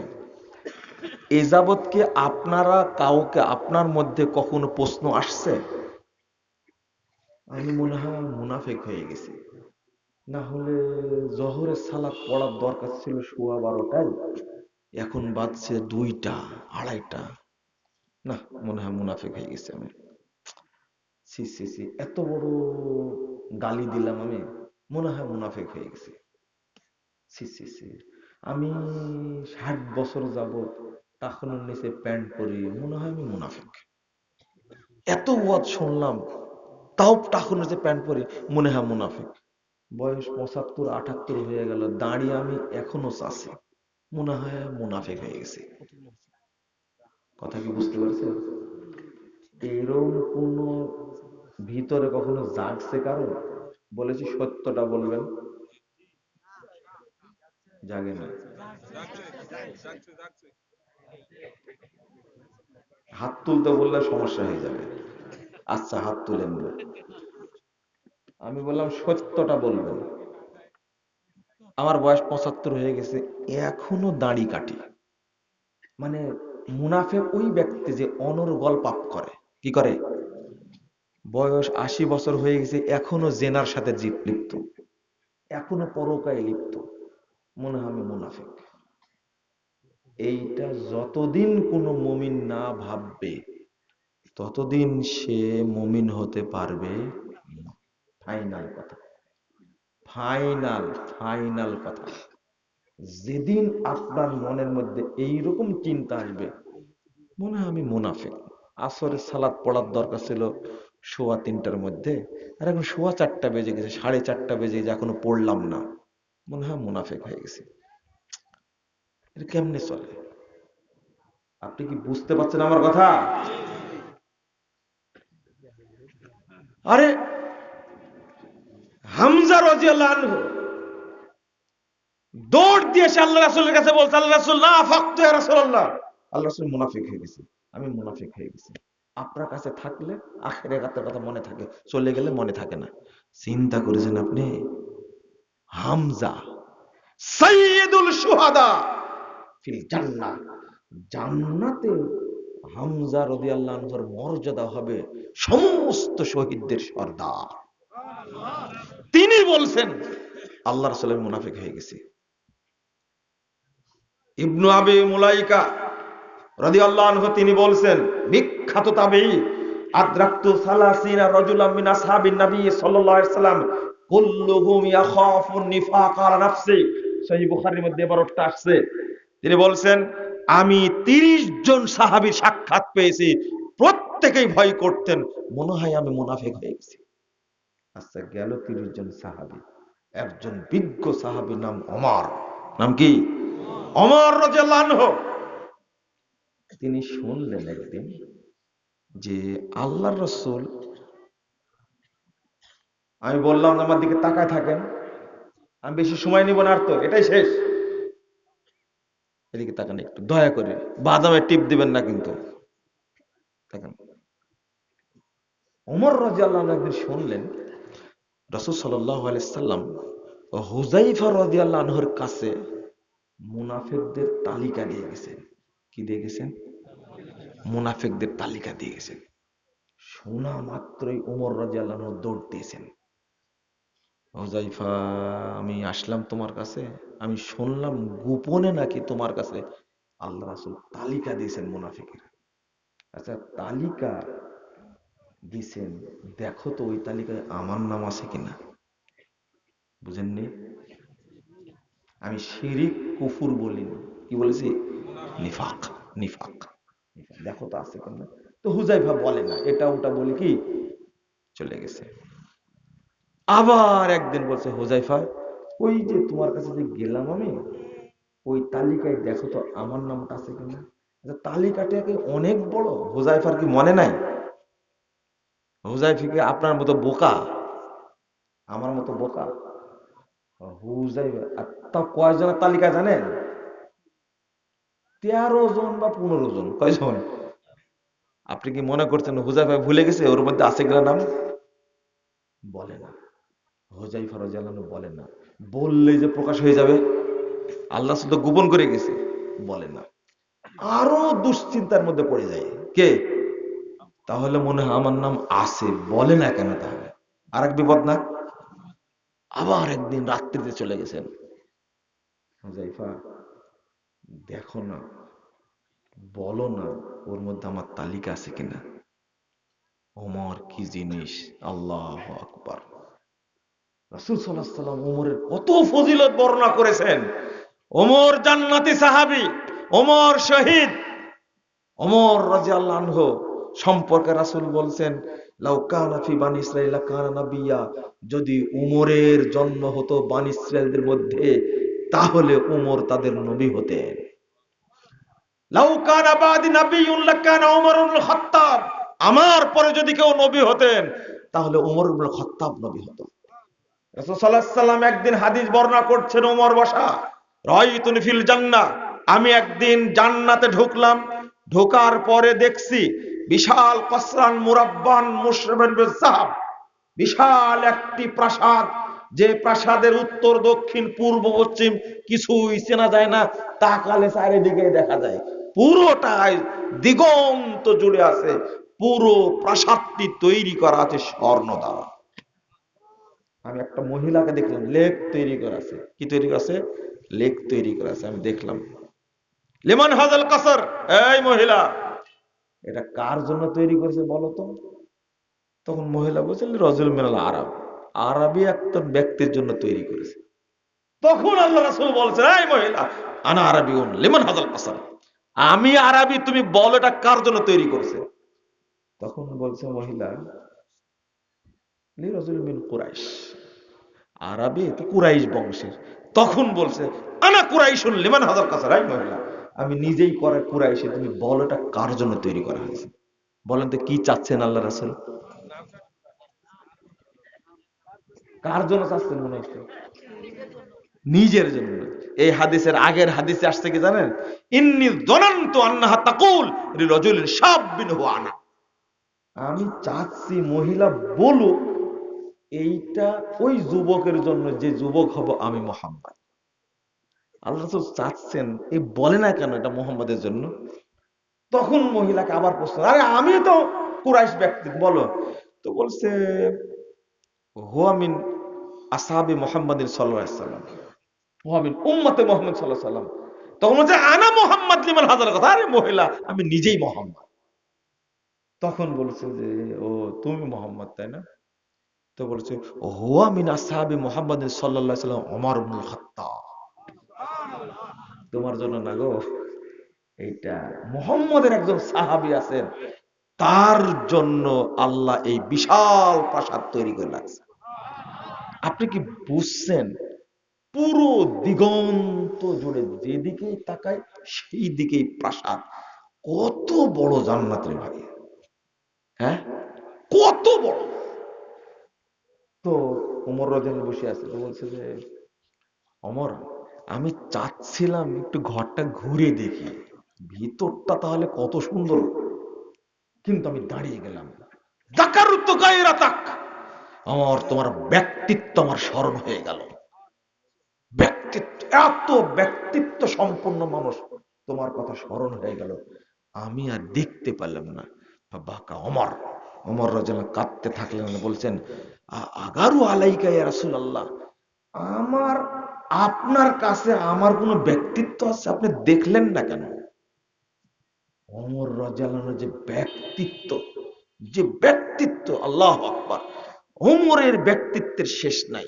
ওমর যেটা বলেছেন আল্লাহ সেটাই কবুল করেছেন। তার বিদ্যা বুদ্ধি এতটাই বেশি ছিল, সিদ্ধান্ত নিয়েছেন আবু বকর রাসূল সাল্লাল্লাহু আলাইহি ওয়াসাল্লাম দুইজন মিলে, কিন্তু ফাইনাল হয়েছে ওমর রাদিয়াল্লাহু আনহুটা আল্লাহর পক্ষ থেকে। 14-15টা ঘটনা আসছে এই রকম মানুষ। আবু বকর রাদিয়াল্লাহু আনহু গেলেন আয়েশার বাড়িতে, কথা বলে চলে আসলেন। গেলেন উসমান, কথা বলে চলে আসলেন।